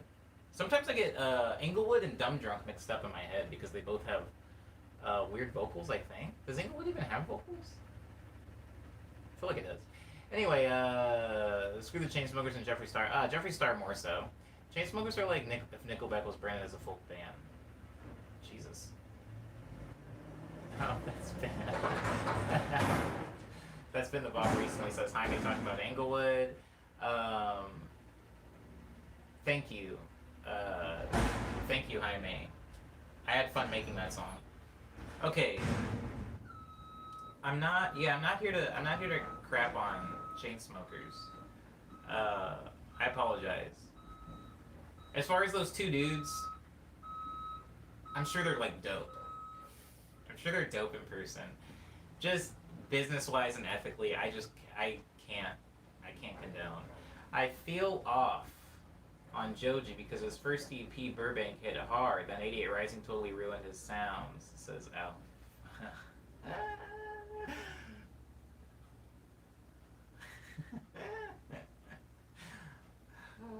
If anybody ever says anything in this stream that I have like privied information on, I'm not going to enlighten anybody in this stream.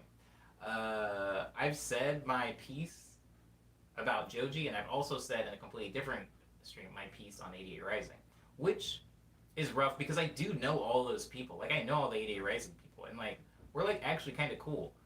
Cool being like if they see me in the market, they're like clapping me up, but like not cool in that they're sharing my music. When one of the people from that team used to run. Oh, this is cool, guys! It's history lesson.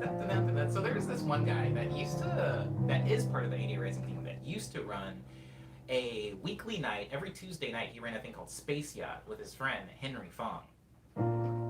Two Asian dudes that just like loved partying. Well, one loved partying more. The other one loved business, which is maybe the best partnership you could ever have if you're running a weekly in Hollywood. But I'm not going to get into like dynamics of those two guys. Point is, I became pretty good friends with those guys because when I just moved here, I looked up every night. I looked up every night in LA that played kind of like sound cloudy type music, and there was one called Brownies and Lemonade that was starting up. It was more hip hop. There was one that was called Booze and Pancakes. There was one called Free Grilled Cheese, which was invite only, because that one was like a weird like Diplo and Skrillex like endorsed party. There was another one called Space Yacht, and there was one more. There was Spam and Eggs, and there was one more. Spam and Eggs I didn't really go to that much, but there was one more that I'm missing. Anyways, hey, what's up, Eddie? Anyways, I just went to all of them because I was like, I'm here to work. I'm here for my career. I'm going to network. So I just met all of those people. And I played all of those shows also, except for Spam and Eggs. Didn't play Spam and Eggs, but I played Space Yacht, played Brownies and Lemonade. I played Booze and Pancakes, and I played Free Grilled Cheese. In fact, me and Olu only know each other because of Free Grilled Cheese. I'm getting sidetracked. Point is, I met the dude at Space Yacht, and we hung out. We became pretty good friends. I helped out. I helped him out a couple of times with weird things. He helped me out a couple of times with just like booking, I guess, like letting me play the show. And then he ended up leaving. Henry stayed running Space Yacht. Ollie, his partner, left and ended up joining 88 Rising and starting that because 88 Rising was like new back then. Like it wasn't doing anything. So I'll start 88 Rising and do all that. And it caused this really weird thing for me where I was like, this person was somebody that I was friends with, but professionally and ethically as a person, I didn't have problems with him. Maybe I did. Maybe I'm drawing a weird line that doesn't exist. But ethically, I didn't have any problems with him. Professionally, I had like some issues with the way he was like running his thing, and so it's hard for me to talk very frankly about 88 Rising because I do know those people and like I see what's happening. Like I see what they're trying to do. I see what they're doing, and I get it. And you know, I don't want to be the person that's always in the corner, like saying how things could be better or saying what someone's doing wrong, because I don't like that person half the time. But yeah, I have feelings about 88 Rising. Jaime says we have Booze and Pancakes over here. Been invited to do it a few times, but never did. Oh my God, Jaime, that's amazing. Why not? Why didn't you do it? I don't know what it's like over there. Booze and Pancakes was like a huge thing for me. Like being able to play that, like a lot of the friends that I have today I met at Booze. That's so cool. Anyways, Chris Mark says, oh, bro, do you network? Hey, I'm blank, and I do blank. I feel like networking is super awkward. Curse Mark, that is an oversimplification of networking. What I would actually say networking is not necessarily meeting somebody and saying, hi, I'm Omni, I make music under Omniboy. It's more so saying, hey, and actually making real connections with people, because there's this weird thing that happens, Curse Mark, and then I'm not going to go on the whole story about this, but I'm just going to say, when people are looking for somebody, they hire who they know, typically. They don't even hire who promoted or networked to them. They just hire who they know. When somebody needs a photographer for a thing, they're like, who do we know that's a photographer? My homie takes pictures. We need a DJ for the party. Who we know that DJs? My nephew is a DJ. I'm sure he could come and do it. I think people typically do that when they're throwing things together. And so if you just introduce yourself to people and you hang around, you're around a lot, they see you, they recognize your face, they know a joke that you guys have shared or something like that, and then it comes to, oh, we need somebody who can play keys. Oh, Omni, you're that one weird guy that comes around here with the big glasses. I think he plays keys. Yeah, just get him on it. That's how my networking has often worked, as opposed to me showing up and just like being super professional and like, hi, I'm Omni, I do this. If you have any openings, let me know. People hate that guy, by the way. The dude that shows up and is like, hi, my name is Brandon. I'm a photographer. If you ever need any photography done, let me know. Here's my card. People hate that dude. People hate that dude. People like the guy that shows up and he's Brandon and he's funny and he's kind of cool, or at least is lying about being cool, and then happens to be a photographer that takes pretty good photos. Then they hire him. Ombe says people who actively try to make connections only to get something out of it. The relationship kind of creeped me out. This is fair, Umbe, but it is a workspace, right? So that can creep people out in a social setting, which is weird because clubs are a social setting and a workspace. I can see how that could be creepy. For me, though, when people do that, I'm just like, that's business, baby. Chris Mark says, I feel like the rap scene kind of ruined my perspective on it. It's all this fake love, and the scenes I be in, and hence me choosing another medium to be a part of. No. That's not specific to the rap scene, Chris Mark. That's everywhere. Fake love abound. Fake love SoundCloud. Fake love Brownies Lemonade. Fake love Space Yacht. Fake love 88 Rising. There's fake love everywhere in an art field. I'm not even gonna limit it to music. Fake love DeviantArt. Fake love Tumblr. Fake love anime conventions. Fake love the voice acting industry. Yeah, there's fake love everywhere. So I feel you for choosing a different medium. But that is, that's a thing that I also experience. Jaime says, I was younger when I was invited and was just super hesitant about where I showed work. Bunch of folks I knew did the show, but when I was starting out doing shows, I felt more comfortable with... Oh, cuts off there. I met a girl at a publishing network event who didn't work in publishing, but wanted to, and wanted to be my friend since I liked anime and also wanted to work at my company. It was weird. That does sound kind of weird. I felt more comfortable with the shows that my friends put together. I feel you, Jaime. Yeah. I mean, do things that you're comfortable with. When I came out here, I think I was just so hungry that my hunger outweighed my comfort levels, right? Like when you're just starving and you eat in a restaurant and it's kind of nasty in there, but you're just like, yo, whatever, I'm starving. That was me when I moved to LA. I was like, this show seems weird. This show isn't paying me. This show is actually costing me money. I think that, all that stuff, I was just like, no, I need to get the experience in. So I definitely walked into some regrettable, but mostly, decent and weird experiences that I'm glad that I had. Nobody wants fake love. Eddie wants real hate. I've got some real hate. I can't say who it is, but somebody that you all know hates me a lot. Hates me a lot for no reason. There's been people that have... Yeah.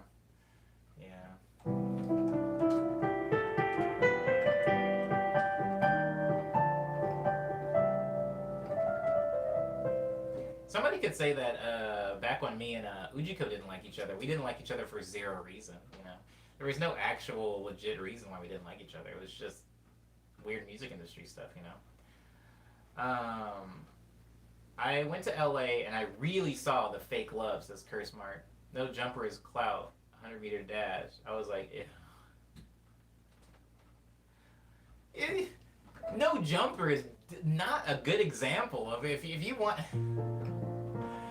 I mean, yeah, but I hear you, Curse Mark. I hear you. I don't talk about no jumper, except for this time to you. I don't talk about no jumper. I don't talk about freaking Adam. I don't talk about any of those people. I don't want anything to do with any of them. That's definitely one circle of LA that I'll be honest, I was around for a second. I was around and I would say like late 2016 because of some rappers that I was producing for and with, but Yeah, I don't like that scene. That is different. That is a different level, curse mark. To your merit, that's maybe one of yeah. That's a different level of nasty.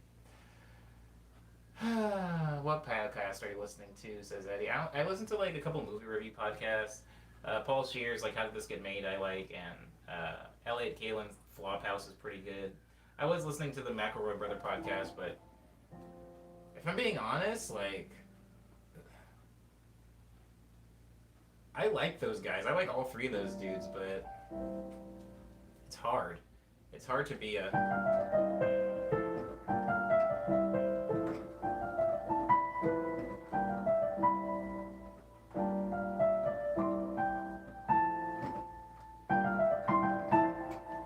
cool.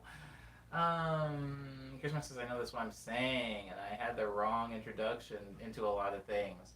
I want to apologize on behalf of the music industry to you, Curse Mark. I want to apologize because, yeah, if I would have moved out here and the first things I would have experienced was like, um, Adam 22 and what's another thing I don't like out here?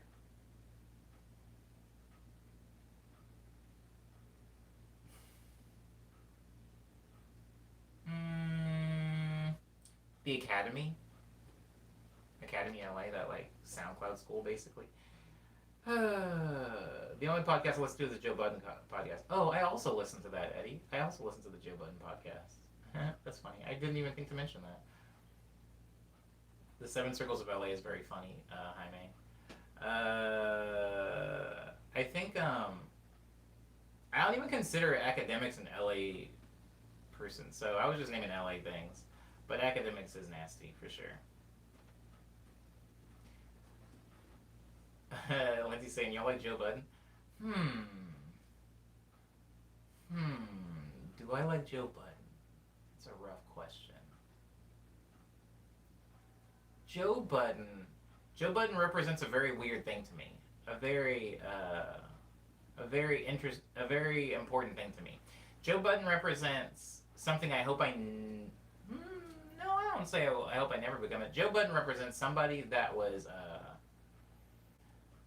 very young, and the music industry took him out of the streets and kind of took advantage of him, kind of being a wild understatement.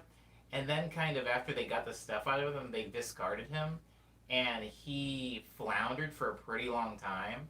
And now he's seen a bunch of really messed up stuff in the music industry, and it's like, and now he's just angry because of it. I mean, saying he's angry is a little bit belittling and oversimplifying his personality, but I think that he knows too much. I'm trying not to be that. When I come in here and I stream and I'm talking about whoever, you know, internally, guys, if I'm being transparent, I am a little frustrated, right? The only difference is that me and Joe Budden have two very, very different ways of expressing that frustration. My way of expressing that frustration is being like, oh, Fader just, is doing the Fader thing, and it's kind of a bummer to me when I get online. Um, and I also am very careful about, saying certain things about people that, like, even James, like talking about James on the stream, I'm very careful about saying things about James Ivey, but I think that Joe Budden is just me with no discretion, which I respect, whatever. But I do understand him to a certain degree. I should say too that we are also like removed by quite a few years, so he is. If there's like two versions, I would say that I'm like maybe more progressive than Joe Budden is, just on a conceptual level, but very similar experience in the music scene. I'm experiencing it on a very minute level. Also, the podcast is very funny at times, like Eddie says.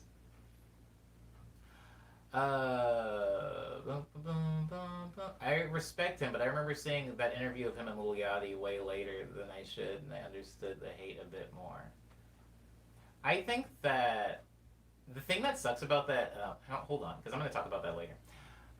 Joe from Jersey like me. I know like 10 Joe Budden, so I like him.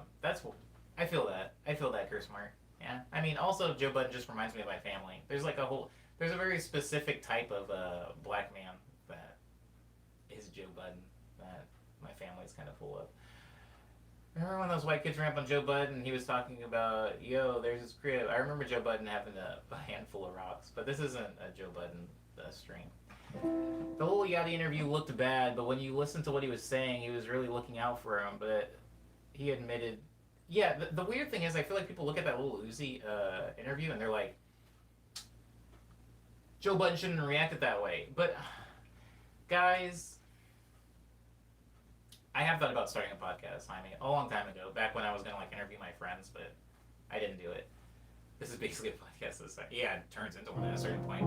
Guys, people are always focusing on how Joe Budden's reacting to things and not what he's reacting to. And I feel like when Lil Yachty came in, this is not I'm not going to dissect that entire interview, but when Lil Yachty admitted that he didn't even know what a 360 deal is, that is very, very scary.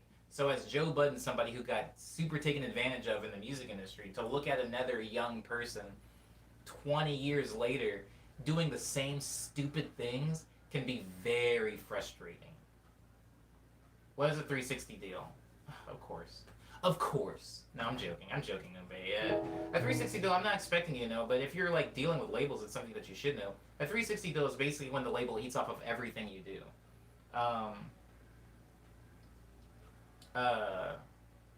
I think they eat up of everything you do. And Lil Yachty ended up... Anyways, I'm not going to say where Lil Yachty ended up because maybe if you listened to Joe back then, his... Anyways, I'm not going to say that.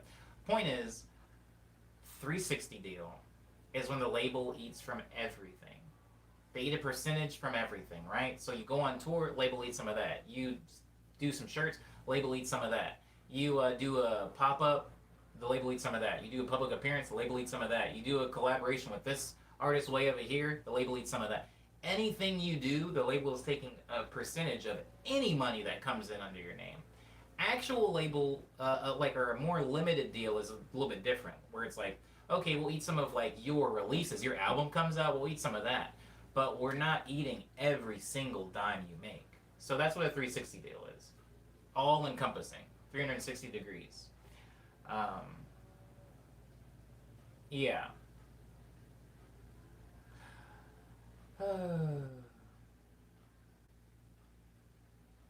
Yeah, I think that that's an important distinction to make, Lindsay, and everybody.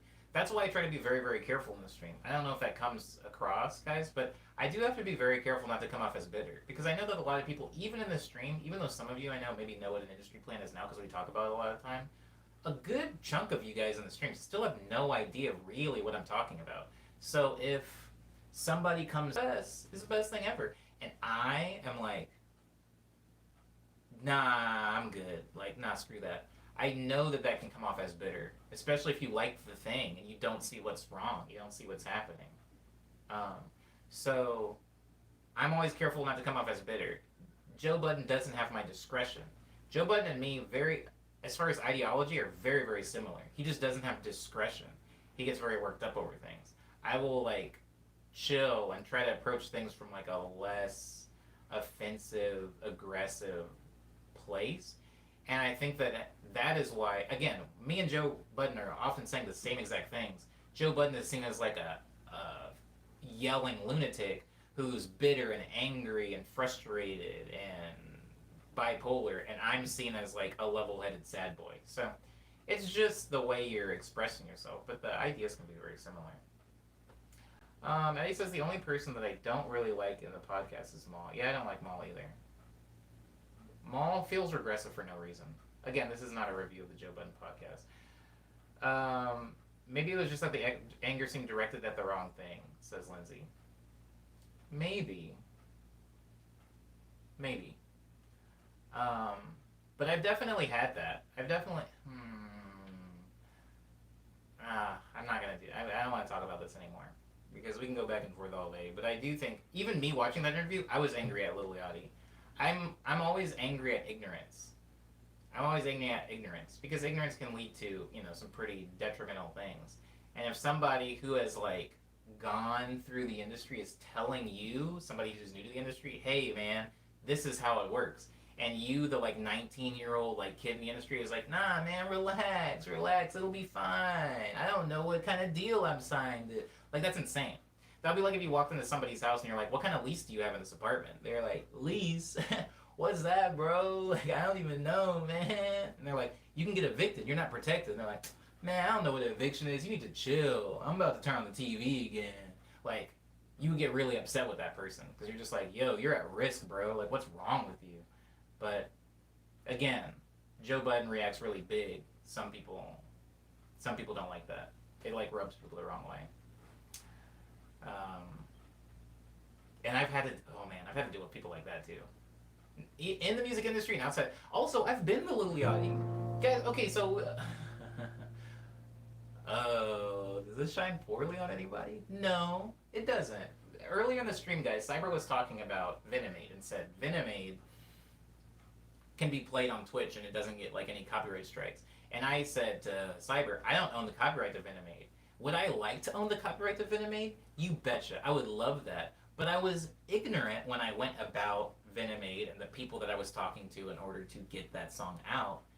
And I didn't cover my bases. So Venomade every day is making money. Every day. But I'm seeing none of it. Not even like 10%, 5%, 1%. I see none of that money. And that's because of my own ignorance. And so if I could have, like, if I could go back in time, I would probably yell at myself, like, "Yo, you're, like, I know you like this song and you feel like this is, like, a big opportunity for you, but you need to, like, take care of yourself. You need to actually look at paperwork and, like, actually read contracts, you idiot." But, yeah, it's, you know, we all make mistakes, and we try to save other people from doing those same things. It's rough. It's rough. I've definitely, there's a few songs that I have out that I don't see any money from, and they're like really like somehow like some of my better performing songs. It's such a bummer. Joe isn't the most likable guy, says Eddie, but I respect him. Like Ami said, similar mindsets. Yeah, yeah, yeah. Definitely not likable. I also think that Joe would hate me as a person, whatever that means. I think that he would not like me as a person. But yeah, I'm trying to think of anybody else that I have like that where I just respect their ideals, but I don't necessarily like the way they go about them. Why would someone hate you, says Alpha? A lot of people do hate me, Alpha.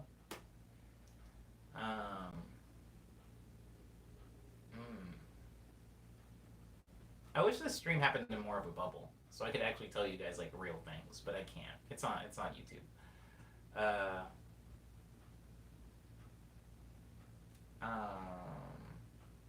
You're a respectable guy, says I. Oh, that's actually really nice. Thank you. I mean, a lot of people hate me, but like, you're too good. I don't know that that's true. Somebody hates you. That's the only truth in life. Word, Umbe. Somebody always hates you. Somebody, the person. I can't name any of the reasons. I can't name any of the people that hate me because I'd say 90% of the stream knows 100% of the people that I'm going to name. But I will say the reasons why. Somebody hates me because me and this person were in an opportunity to be in a contract where we would make a pretty sizable amount of money, but I didn't feel comfortable working with the people that we were with, so I didn't sign. And so we both, as a partnership, lost that opportunity, and that person still is upset with me for it to this day. Like, they still have very, very strong distaste for me. And I totally get it. I don't blame them for it. But it was just like, I was like, no, I'm not going to do this. This does not look right. I don't like it. I think my days of just signing things because of money are like over. I think I have to like want to do the thing now. Unless I'm like literally starving. But, you know, I'm not starving, so.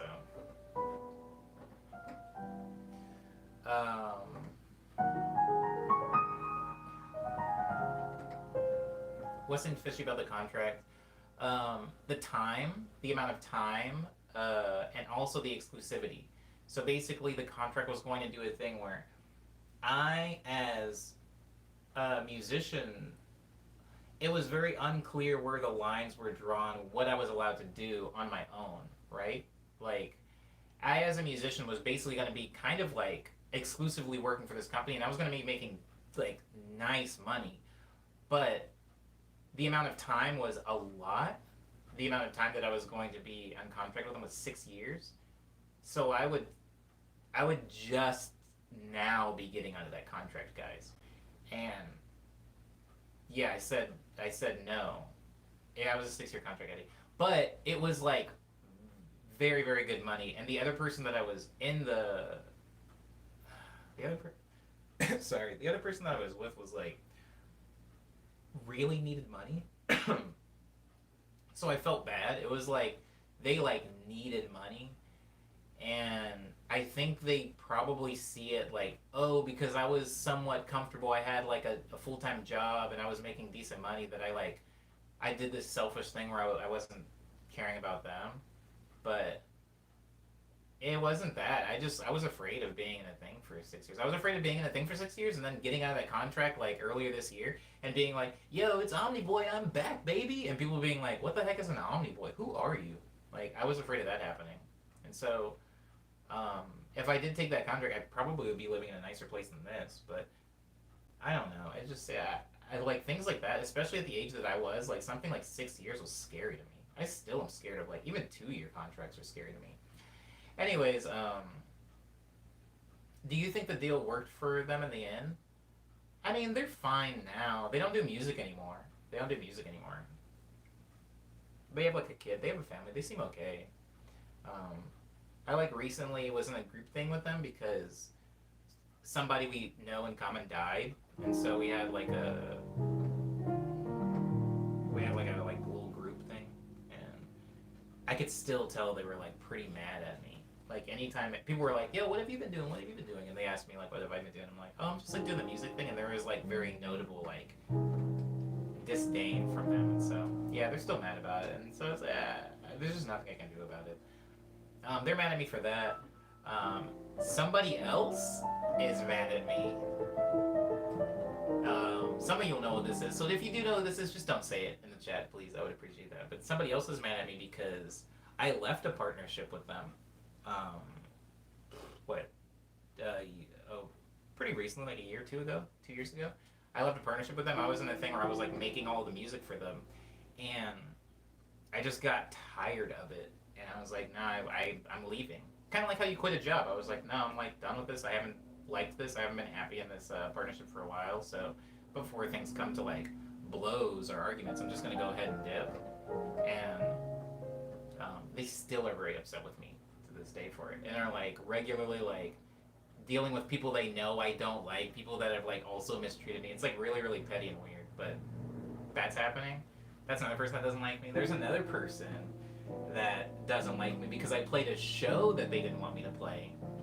I played a show for them, and there was two rivaling shows in New York City. And the first time I went to New York, I played the show with this one person, um, smaller outfit, right?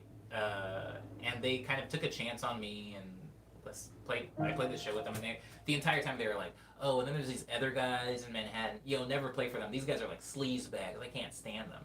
And then when I went on tour in 2017 with Slow Magic, again, not my decision. I didn't book that show. That was Slow Magic's tour.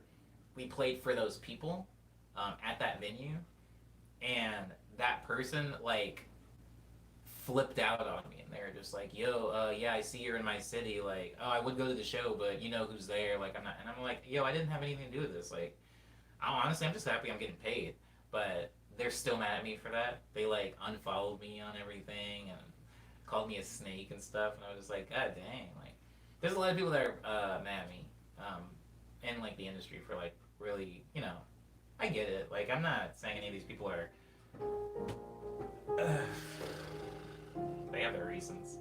I'm trying to think of something that I've actually done that's actually been like pretty messed up that somebody's mad at me, because I mean I'm human. I've done some pretty messed up things in the industry. Uh, have I? Actually, I feel like I don't do anything. I No, they're not mad at me for it though. They're not mad at me for it. Hmm.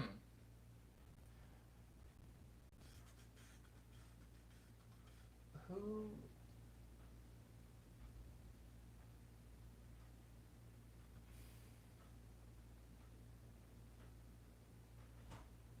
Yeah, I can't think of any. But there's quite a few people. There's quite a few people that are mad at me. There have been some times where I've like fumbled in the the industry for sure. Whether it was because I was being selfish at the time or because just selfish. Selfishness is like the biggest fumble, I think. Um, I took down. No, that's.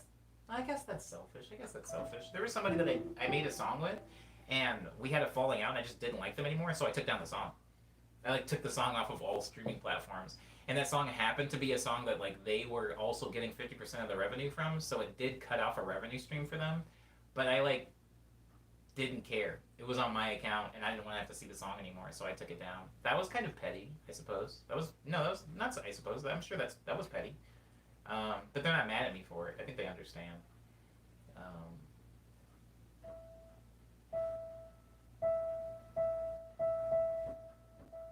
what else?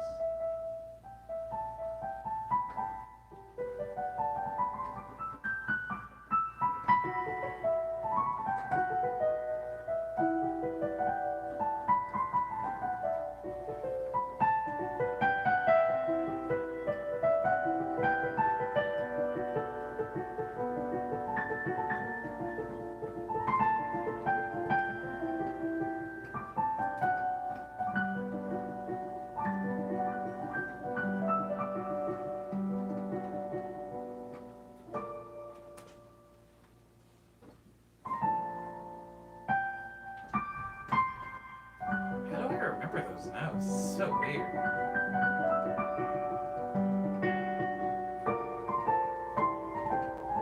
So Casual says, Omni, have you ever experienced a friend or someone you know who was really humble and down to earth, and then they blew up, and then they started acting like they didn't know it?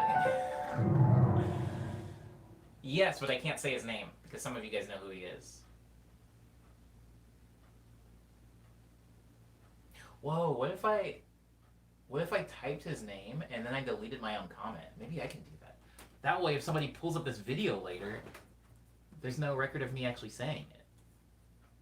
Guys, don't repeat this after I say this. This is so weird and stupid.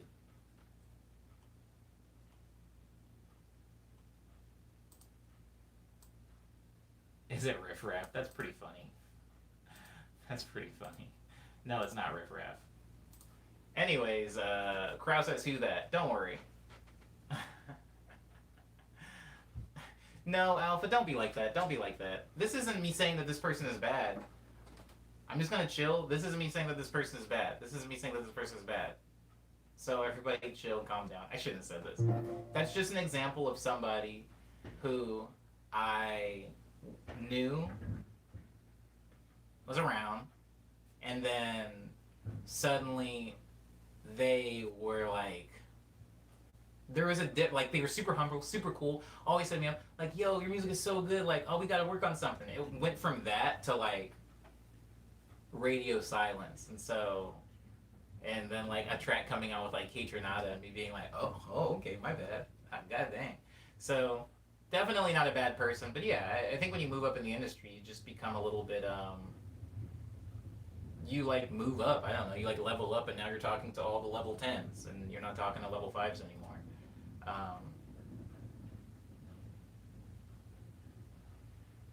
I met Medicine and his friends, and they told what's up, says Alpha. Medicine's very funny, by the way. Medicine's a very funny dude. He's very funny. Okay, Keitron taught me a big lesson, says Eddie. Oh.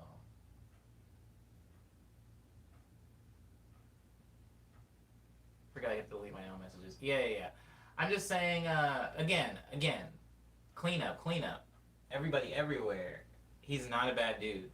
He's not a bad dude. And honestly, I might have even done that to some people that I'm not aware of. Maybe there's somebody that's like, yo, Omni used to be super cool and humble. Now he's like freaking in Asia and like won't reply to my messages. Like, maybe I did that to people too. I'm just saying that that's like somebody that now, like, oh, I was out somewhere yesterday. Not yesterday, like last week. I was like out walking somewhere, and I heard his song being played by a street vendor, and I was like, ah, oh, that's so wild. And then even this is weird because this connects to an earlier thing. Like in the Joe Budden podcast, they were reviewing a song like in Sleepers that he had done. Like they were talking about like, oh, he's up next. Like I can see how like in a year Masego's gonna be the next big thing. Like that dude's a workaholic, and he is. He does work very hard, but it is like Yeah, it's wild. Um, I was in a club in Montreal, hating my life, as I always do in the club. Eddie showed up, says Eddie. But for some reason, nobody cared about him. I was the only one who was kind of excited about him being there. That's kind of cool. Hey, Omni, do you remember me from high school? I heard you do the music thing. Me too. Check out my tape, bro. There's a lot of that. There is a lot of that. Except there isn't.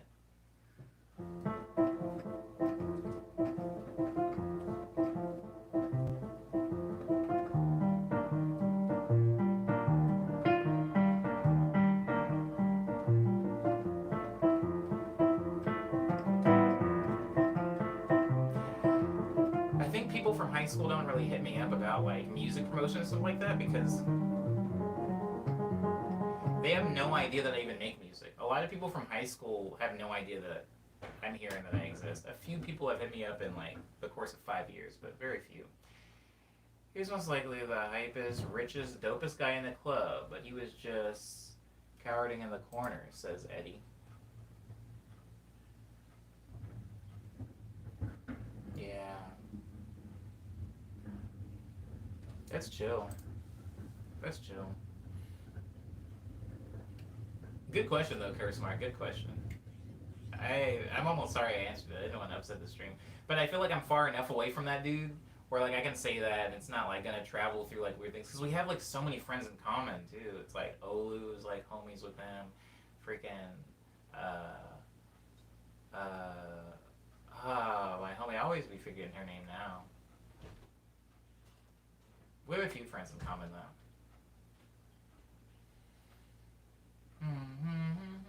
And he was most likely the oh yeah, word. Just said hi. Melanie Faye? Is that her name?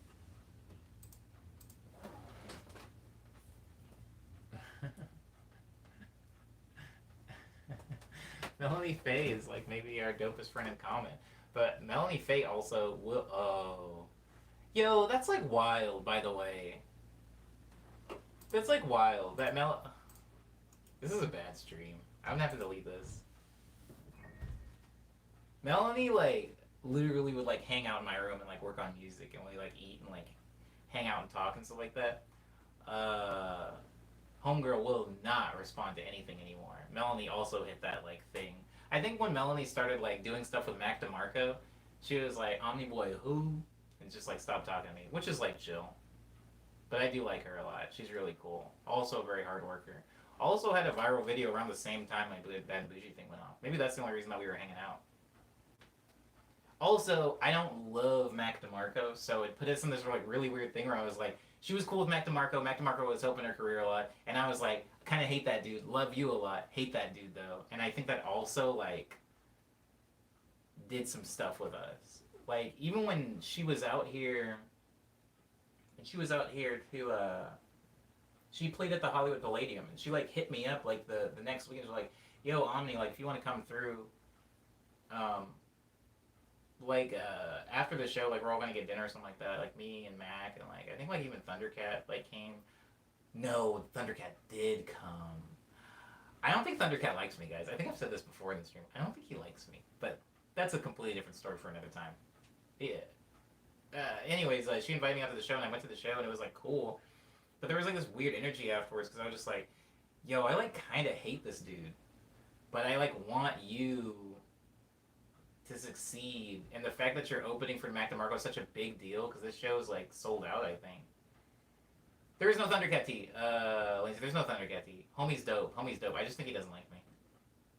I just think he doesn't like me. I think he doesn't like my music or me.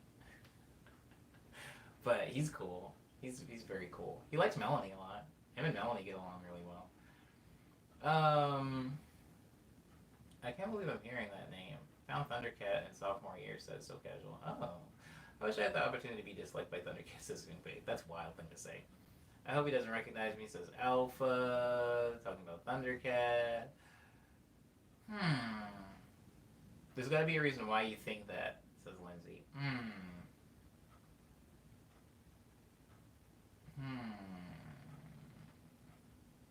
I know his and Flylo's tour manager, says Alpha. Mm.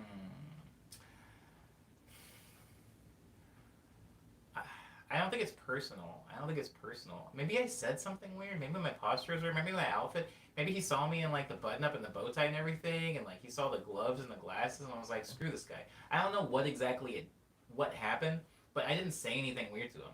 He was just very clearly like, ah, when I was around. He was like, ah ha ha, when everybody else was on, ah ha, and then when I came around, he was like, ah. And I was like, dang, alright. That's wild.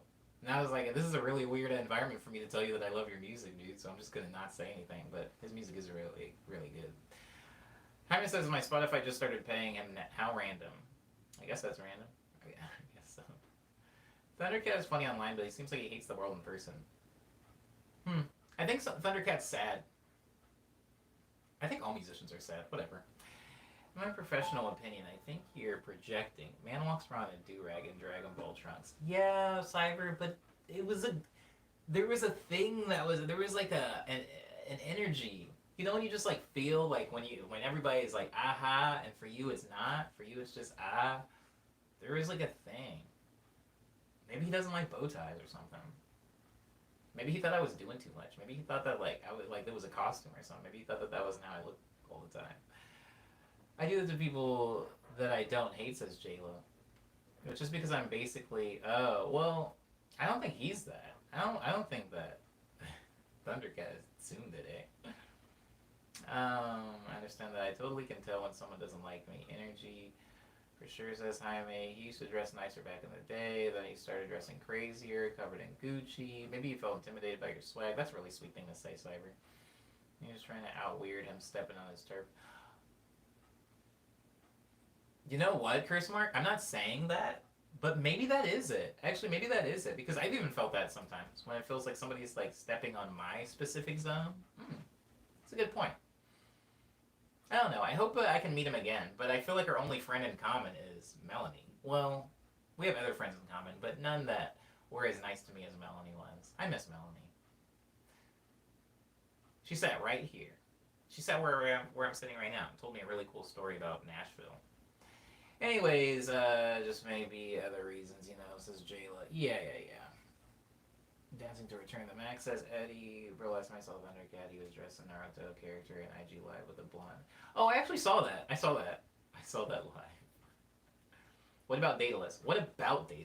I'm joking. Daedalus is also my friend in common with Thundercat, but Daedalus currently lives in Boston. Wait, unless he moved. He didn't move back. Daedalus lives in Boston. And oh, there's so much I can't tell you, Alpha. But for reasons that I cannot tell you, Daedalus is not going to introduce me to Thundercat. Yeah, he's a teacher at Berkeley School of Music, but Daedalus is not going to introduce me to Thundercat. In fact, I would hazard to say that me, Daedalus, and Thundercat will never be in the same room at the same time.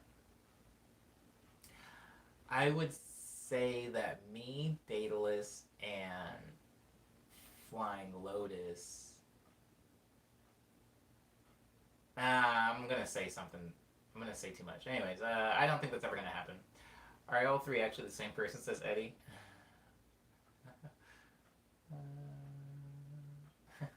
Me and Daedalus are more in common. Have more in common than me and Thundercat. And Thundercat's black. Isn't that wild? Me and Daedalus are more similar. I love Flylo. I know the good and the bad, says Alpha. Flylo's dope. Flylo's dope. He's definitely not like me at all. Me and Flylo, I would say, are like opposite. We exist in the same musical area, but I would say as far as temperament, like, I could see us getting in an argument if we spent more time.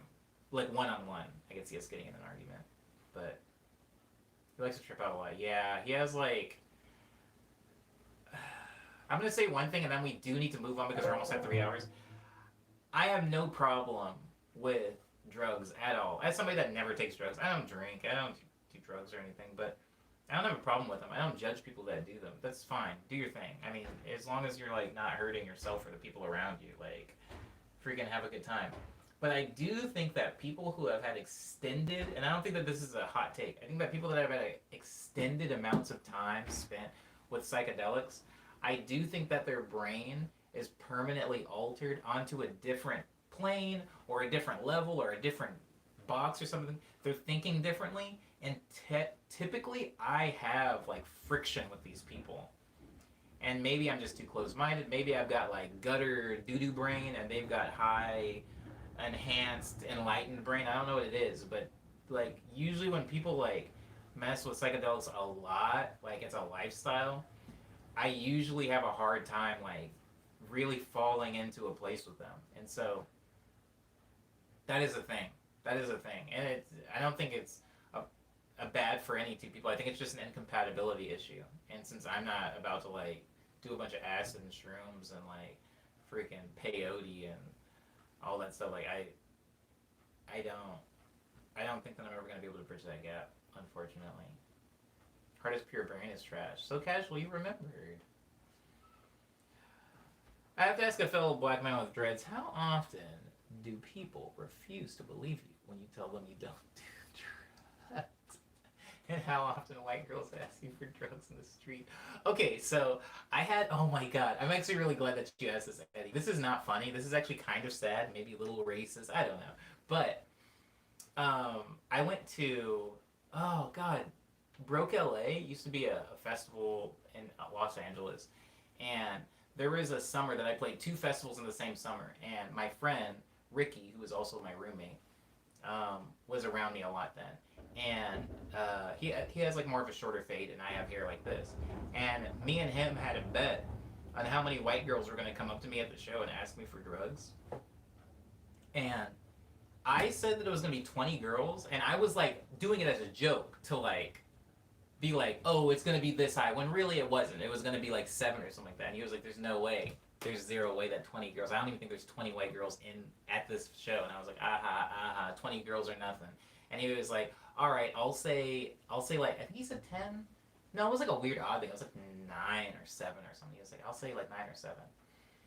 And for the first like, I would say for the first like 2 hours, nobody asked me for drugs. So few people asked me for drugs. We actually forgot the bet was going on. We were just like hanging out. Like my set wasn't until way later, so we were kind of just at the show like goofing off and eating and stuff like that.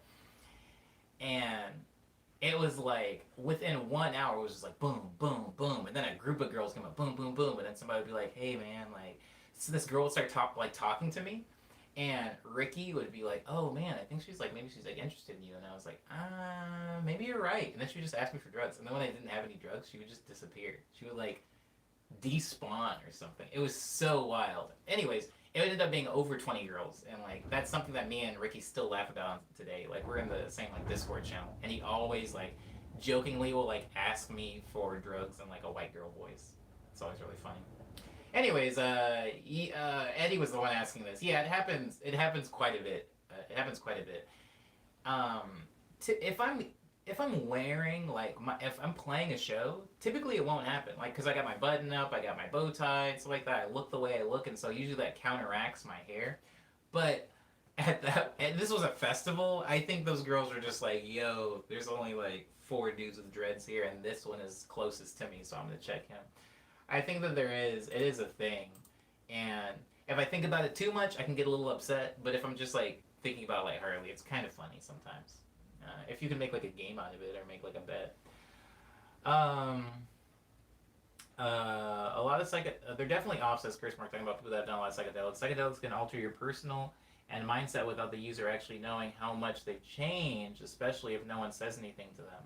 Yeah, it just like makes it hard for me to like mesh with those people sometimes. I'm not a drugs guy, but people can do them, says Umbe. I agree. I also have this mindset. I've been in close proximity with several people and overdid psychedelics, and having the conversation with them is completely different. They imagine patterns that don't exist, and it's frustrating for sure. It's hard. It's hard to really mix in with those people.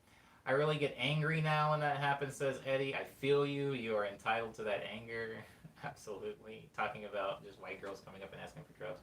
Also, it's never black girls. No Hispanic girls. Nobody else. It was always a white girl. Ian says, I love that. He said she despawned like it was a quest. She did. I literally like turned. I remember like turning to Ricky. It was like this thing where like we weren't saying anything, but it's like I would turn to him after she had walked away and like nod my head. He would be like, "How is this? Like, how is this happening?" Because it never happens to him. It never happens to him. Because I thought for a long time it was just a black guy thing, but I think it is a hair thing. I think it's a black guy plus hair. Black guy plus dread equal drug. White guy plus drug might also equal drug. I'm not sure. I gotta consult the girls, the ladies out there. Also, never a white dude. Never a white dude coming up and asking me for the drugs. Okay, anywho, Eddie says, I guess also I have longer dreads than you. It's word they used a lot to describe me as chill. So when people say they spoke to me, they said, sure, oh really? People used to always think I was high because of my sense of humor. The way my sense of humor comes off in specific spaces. I don't disagree with them. I get it. Remember Lone Moon asked me to smoke with them, and my friend was like, you don't smoke, and I do, which saved me. Dang, Lone Moon. I've got some stories about Lone Moon. Dang, I haven't seen Lone Moon in a long time. Anywho, moving on. I heard about a guy who did so much acid that he thought he was a glass of water. He couldn't lie down or he would spill. That's pretty sick. Dread equals drugs, says J-Lo. Possibly. You see a white guy with dreads, he's obviously on something, says Alpha. That's funny. I feel like dreads thing, right? I feel like it's a dreads thing, says Umbe. Yeah, I feel that. White guy with dreads may not sell drugs, but something is wrong. Alright, guys, we gotta come off this. So we're almost at 3 hours. I don't know why these last few have been so long. This is ridiculous. I guess I gotta chill on white guys with dreads. White guys with dreads is such an easy, like. I'm sorry. I've got. I don't have any friends that are white guys with dreads, but I'm sure I have a lot of, like, white dreaded fans, and it's hard because I don't want them to feel like I'm targeting them, but. Man, it always looks away, doesn't it? It always looks away, huh? There is nothing wrong with white people with dreads, says Alpha. I mean, it might not look good, but hey, it's their style. Yeah, I'm not saying anything's wrong with it. I'm just saying it's a thing. There's this song my mom has been listening to that I hate and couldn't figure out why. It was like a weird reggae country thing. So I was like, you know what? Let me see the artist, says Lindsay. White dude with looks. Heck yeah, baby. The only demographic. Hi, Isidora. Welcome. White guys with dreads. Check out this multi-level marketing opportunity. Yeah. Sandals, baby. Also, don't forget the sandals. Or like those weird boat shoes with no socks on. Whatever. Isidora really saying red. Yeah. What's going on with the hair? Oh, that's really cool, by the way, Isidora. I like the hair. Okay, alright. Jesus. Okay. I got the Jesus 3000s. It's pretty funny who said that. That's sick. It's so casual. I like that. That's funny. Oh, man. Alright, this is out of here. I also need to start closing things up. Guys. Don't let me hit 3 hours. Why are these past few been so long? Why have you guys been so good at conversation? This isn't the way the stream's supposed to go.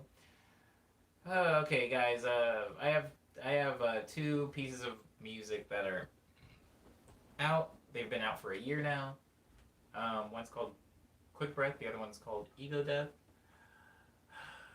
You can hear them on Bandcamp, SoundCloud, Spotify, iTunes, Apple Music, Google Play, Amazon MP3, Tidal, Groove, Deezer, Pandora, Napster, and YouTube. Wow, that was clean! See, now I can't do it again. Oh my god, I wasn't trying and it came out good. That's sick. It never comes out that clean. Okay, anyways, go listen to those things if you can. Also, I might start just playing Quarantunes in the production stream now since nobody watches them. I'm joking. But please go listen to Quarantunes. They're videos that I made. There's 8 of them. They're on my YouTube. Go check them out at your leisure. The most recent one I think is Easy Go, but I would like to get back to it. I love making those things. I truly did have a good time making those things, guys. Put some Quarantunes on Spotify so I can give you money, says So Casual. So Casual, always coming with the heat. I don't want to release Quarantunes until we're out of quarantine. So, oof, right? Can I get a big oof? I don't know because I feel like maybe I'll die in quarantine. I want I want quarantunes to be a celebration of the quarantine is over and the world is open again. So I ignorantly, when quarantine started, that would have happened by now, but obviously it can't and probably won't happen until next year. So I do want to release those on Spotify, and they will get released on Spotify. I've made a commitment now to do so. So casual for you, but I just want to wait until quarantine is over.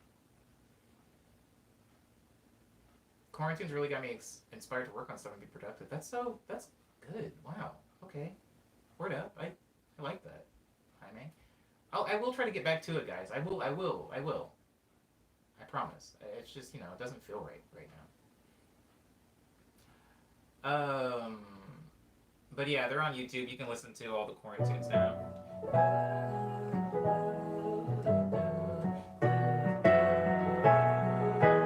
I love that song. That's Dropout chords.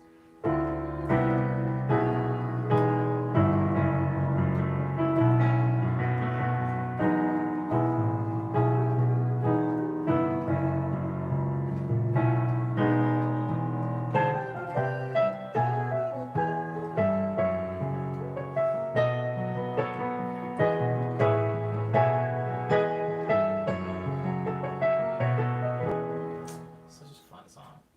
The chord progression is catchy. Thanks for getting it stuck in my head for the next 5 hours.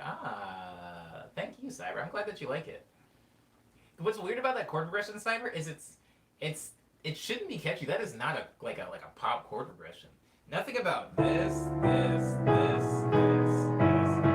makes sense to me because it actually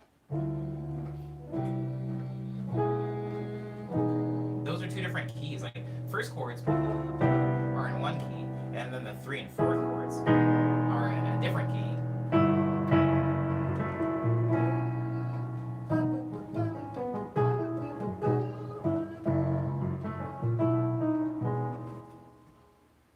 I'm glad. I'm glad, Eddie, that chord progression does well. I can't wait till Friday so I can work on that song some more. Thank you, Easy Door, for liking that song. I hope you're on time for the Friday stream, whatever on time means, since it's 6 hours, because I will be working on that song again this Friday, as well as some other pieces of music. Um, Lindsay wants us to wait. Any ideas for movies? Oh, guys, reminder for the movie rules. It's got to be old. It's got to be good. No, it's just got to be old. It's got to be old, and it has to be. I don't want to watch anything super violent, and I don't really want to watch a horror film. I might change that later because there's a lot of very good old horror films. Very good meaning like classics, But yeah, I don't want to. I don't want to take this movie too seriously. So don't give me something that's like a friggin' masterpiece. I don't want to look at a masterpiece for the pizza party. How old are we talking, Eddie? My distinctions that I made was has to have come out between 1985 and the year 2000. That's which is a pretty long, like 15 years. A lot of movies came out in 15 years, guys. 1985 to 2000. Gremlins 2 says Umbe. Oh yeah. I don't remember what happened in Gremlins 1. Does the continuity hold up? And we're gonna have another pizza party movie night. Yeah, Eddie, another pizza party movie night. Alan? I don't know what that is. Alan. I've never heard of that movie. Pretty good.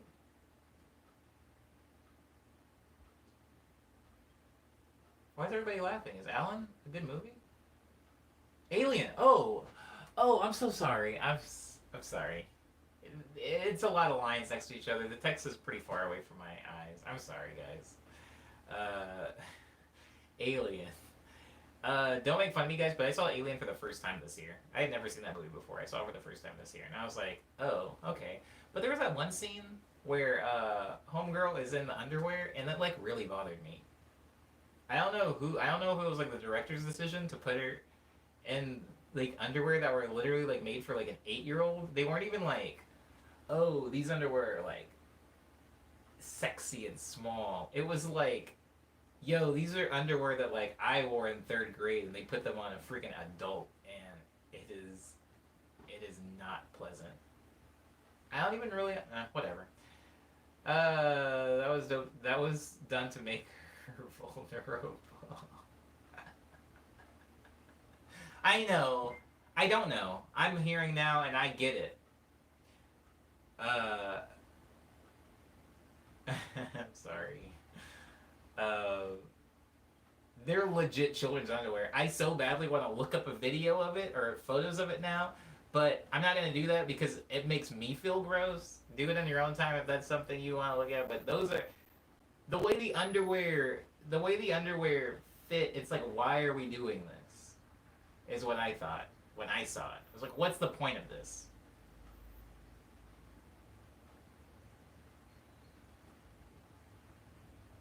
What's the point? Astronauts straight up wear diapers on Ava. Yeah, that would have been. I would prefer that for her to be in diapers or something like that. I don't know. I feel like that's not even the point of the movie, so I'm not gonna focus in on that point. That's disgusting. It was a good movie, guys. It was a good movie, but we're not gonna watch it this Friday. We'll do a brainstorm for what movie we're doing for the. Dang, it's already Tuesday. We'll do the brainstorm on Wednesday, and and then I'll make my decision on Thursday, and then on Friday we'll do the movie. And I still need to see Mia. Mia, respond to my text, Mia. I want to take you to a park and eat pita chip. Oh, she did respond. Oh, I guess I'm the negligent one. Okay. All right, guys. It will be the same time as the other pizza party. It will. It will be the same time as the other pizza party. Number 207 piano was a sign. It was pretty bad, wasn't it, Alpha? It was pretty bad. Okay.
There's been a FedEx van parked outside of my apartment for like a solid 30 minutes. I don't know what's going on out there. There's voice chat, says Jayla? There's voice chat for people with headphones now. Hey, what's up, Neobo? Neobo came for the very end of the stream. Neobo, that was a rendition of Hush Hour, which marks the last piece of music performed in the stream. Jayla says it sounds so cool. Oh, Jayla's just now figuring out about the pizza party, I think. When I was asking you to do something for special for the 200 stream, I didn't think it would be so lucrative, said Lindsay. What? What are we talking about? I got like lost in that song, and now I feel like I came back in on. I'm lost. All right. Can't believe I'm an old man already and couldn't use line. Wait just for after the movie, provided we have a headset. Yeah. You gotta have a headset. Could I be watching the stream? Maybe, Jaime. You don't have headphones, you will be booted. Put the degree now. Yeah. If you don't have headphones, I guess you can listen to the voice chat. You just can't participate in the voice chat because of you know, delay and like feedback and stuff like that.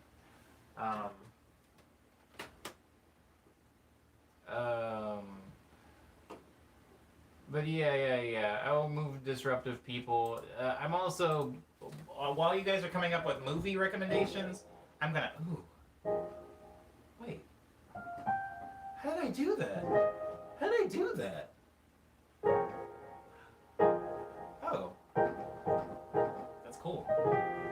Okay, so, while you guys come up with the movie recommendations, I will be coming up with recommendations on how to clean up the post-movie chat. I think that everybody who would like to say something in the movie chat, I think that I'm going to have some things for you to do. If you have any problems with the movie, you can bring them up, or things you liked about the movie, or things you would like me to go back and like find in the movie that you want to watch again, like a specific scene you want to draw attention to. Maybe that'll be, some things. I'll come up with guidelines for that. And if you have any questions or whatever, I want it to be an actual post-movie discussion, because I think that all of us watching the movies, granted it's only happened once, the pizza party's only happened once, but when we're all watching the movies for the pizza party, I think we're all noticing very different things. Like, for example, for Three Ninjas, I honed in on specifically the Japanese food and the intro of the movie, which was just a bunch of bell peppers and dinner rolls and rice, and it wasn't Japanese food, it doesn't matter. And I think that something I would not have picked up on was, one, the genuinely funny visual gag of the goons like kicking the door open and it slamming in their face, and also Fester literally being hung, kind of like they strangle him realistically to death. And that's something that is dealt with so flippantly in the movie that I wouldn't have drawn any attention to it. But the fact that other people were, it was interesting. Watching a movie with a group of people can enrich the post-movie discussion, because there was a lot of things that I just didn't notice that you guys did. That was pretty cool. And so, yeah.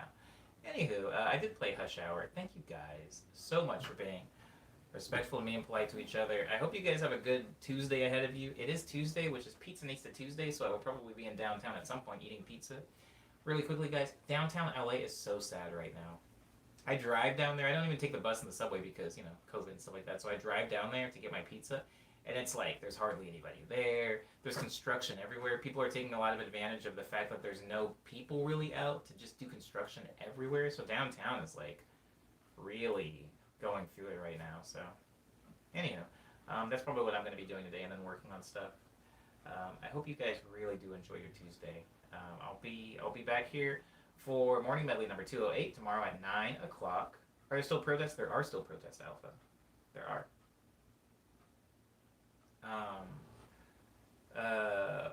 Wait for my sick input on the movie, such as it was good. Yeah. I mean, I like that input. That can be good input. I mean, whatever you want to say. As long as it's not like... I mean, guys, don't be like...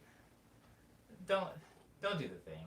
Don't do the thing. I feel like in the chat, YouTube will block some things that you guys say. Cyber will block some things you guys say. Just don't be like... Have the same respect for everybody else in the stream that I try to have for everybody in the stream. Don't be like... Don't be the person that ruins it. Okay, what was I gonna say? I think that was it. Yeah. Hope everybody enjoys the rest of their Tuesday. I will be back here again tomorrow morning at 9 a.m. for Morning Medley number 208, which we are going to use as half of the stream for a brainstorm to come up with a movie that we are going to watch for the pizza party. Um, yeah, as Curse Mark says, don't be that guy. Cyber says, keep vulgarity and slurs and stuff out there. Yeah, don't be that dude. Yeah, don't be that person. Don't be that person. Guys, I like you guys a lot. I like all you guys. You guys seem great. And I'm trusting you guys with the microphone. So just, don't, think of it as like you're coming over to my house and you're eating pizza in my house. Just like, don't be wild in my place. If you want to start a stream, you can. Maybe, like start a stream and be nasty. I feel like I've said these exact words before. Start a stream and be nasty. Did I say that? I felt I have deja vu or something like that. I feel like I did. Anyways, ISO Dark keeps the same energy we had last time. Says Alpha. Word up. Missed Dark this time. We passed 3 hours. We did, Crow. I apologize to Crow and everybody for taking up this much time. And I read it aloud. Oh, wow. I must have read it aloud. I guess if I read it aloud, I heard it in my own voice, not yours. Yeah. I think I'll talk more about rules and stuff like that later. But just be cool. I'll start my own stream if I want to be nasty. I did say that. Out loud. Oh. Okay. Alright. I'm not sorry. I'm taking back my apology, Crowd. Thank you so much for being here, Crowd. Thank you, everybody, again, for being respectful to me. And I am keeping the stream. Alpha. Thank you so much, everybody, for being respectful to me and polite to each other. I will be back here tomorrow. Enjoy the rest of your day. Abba. I hate how it turns like this weird brown color instead of that nice pink. Nice clean pink.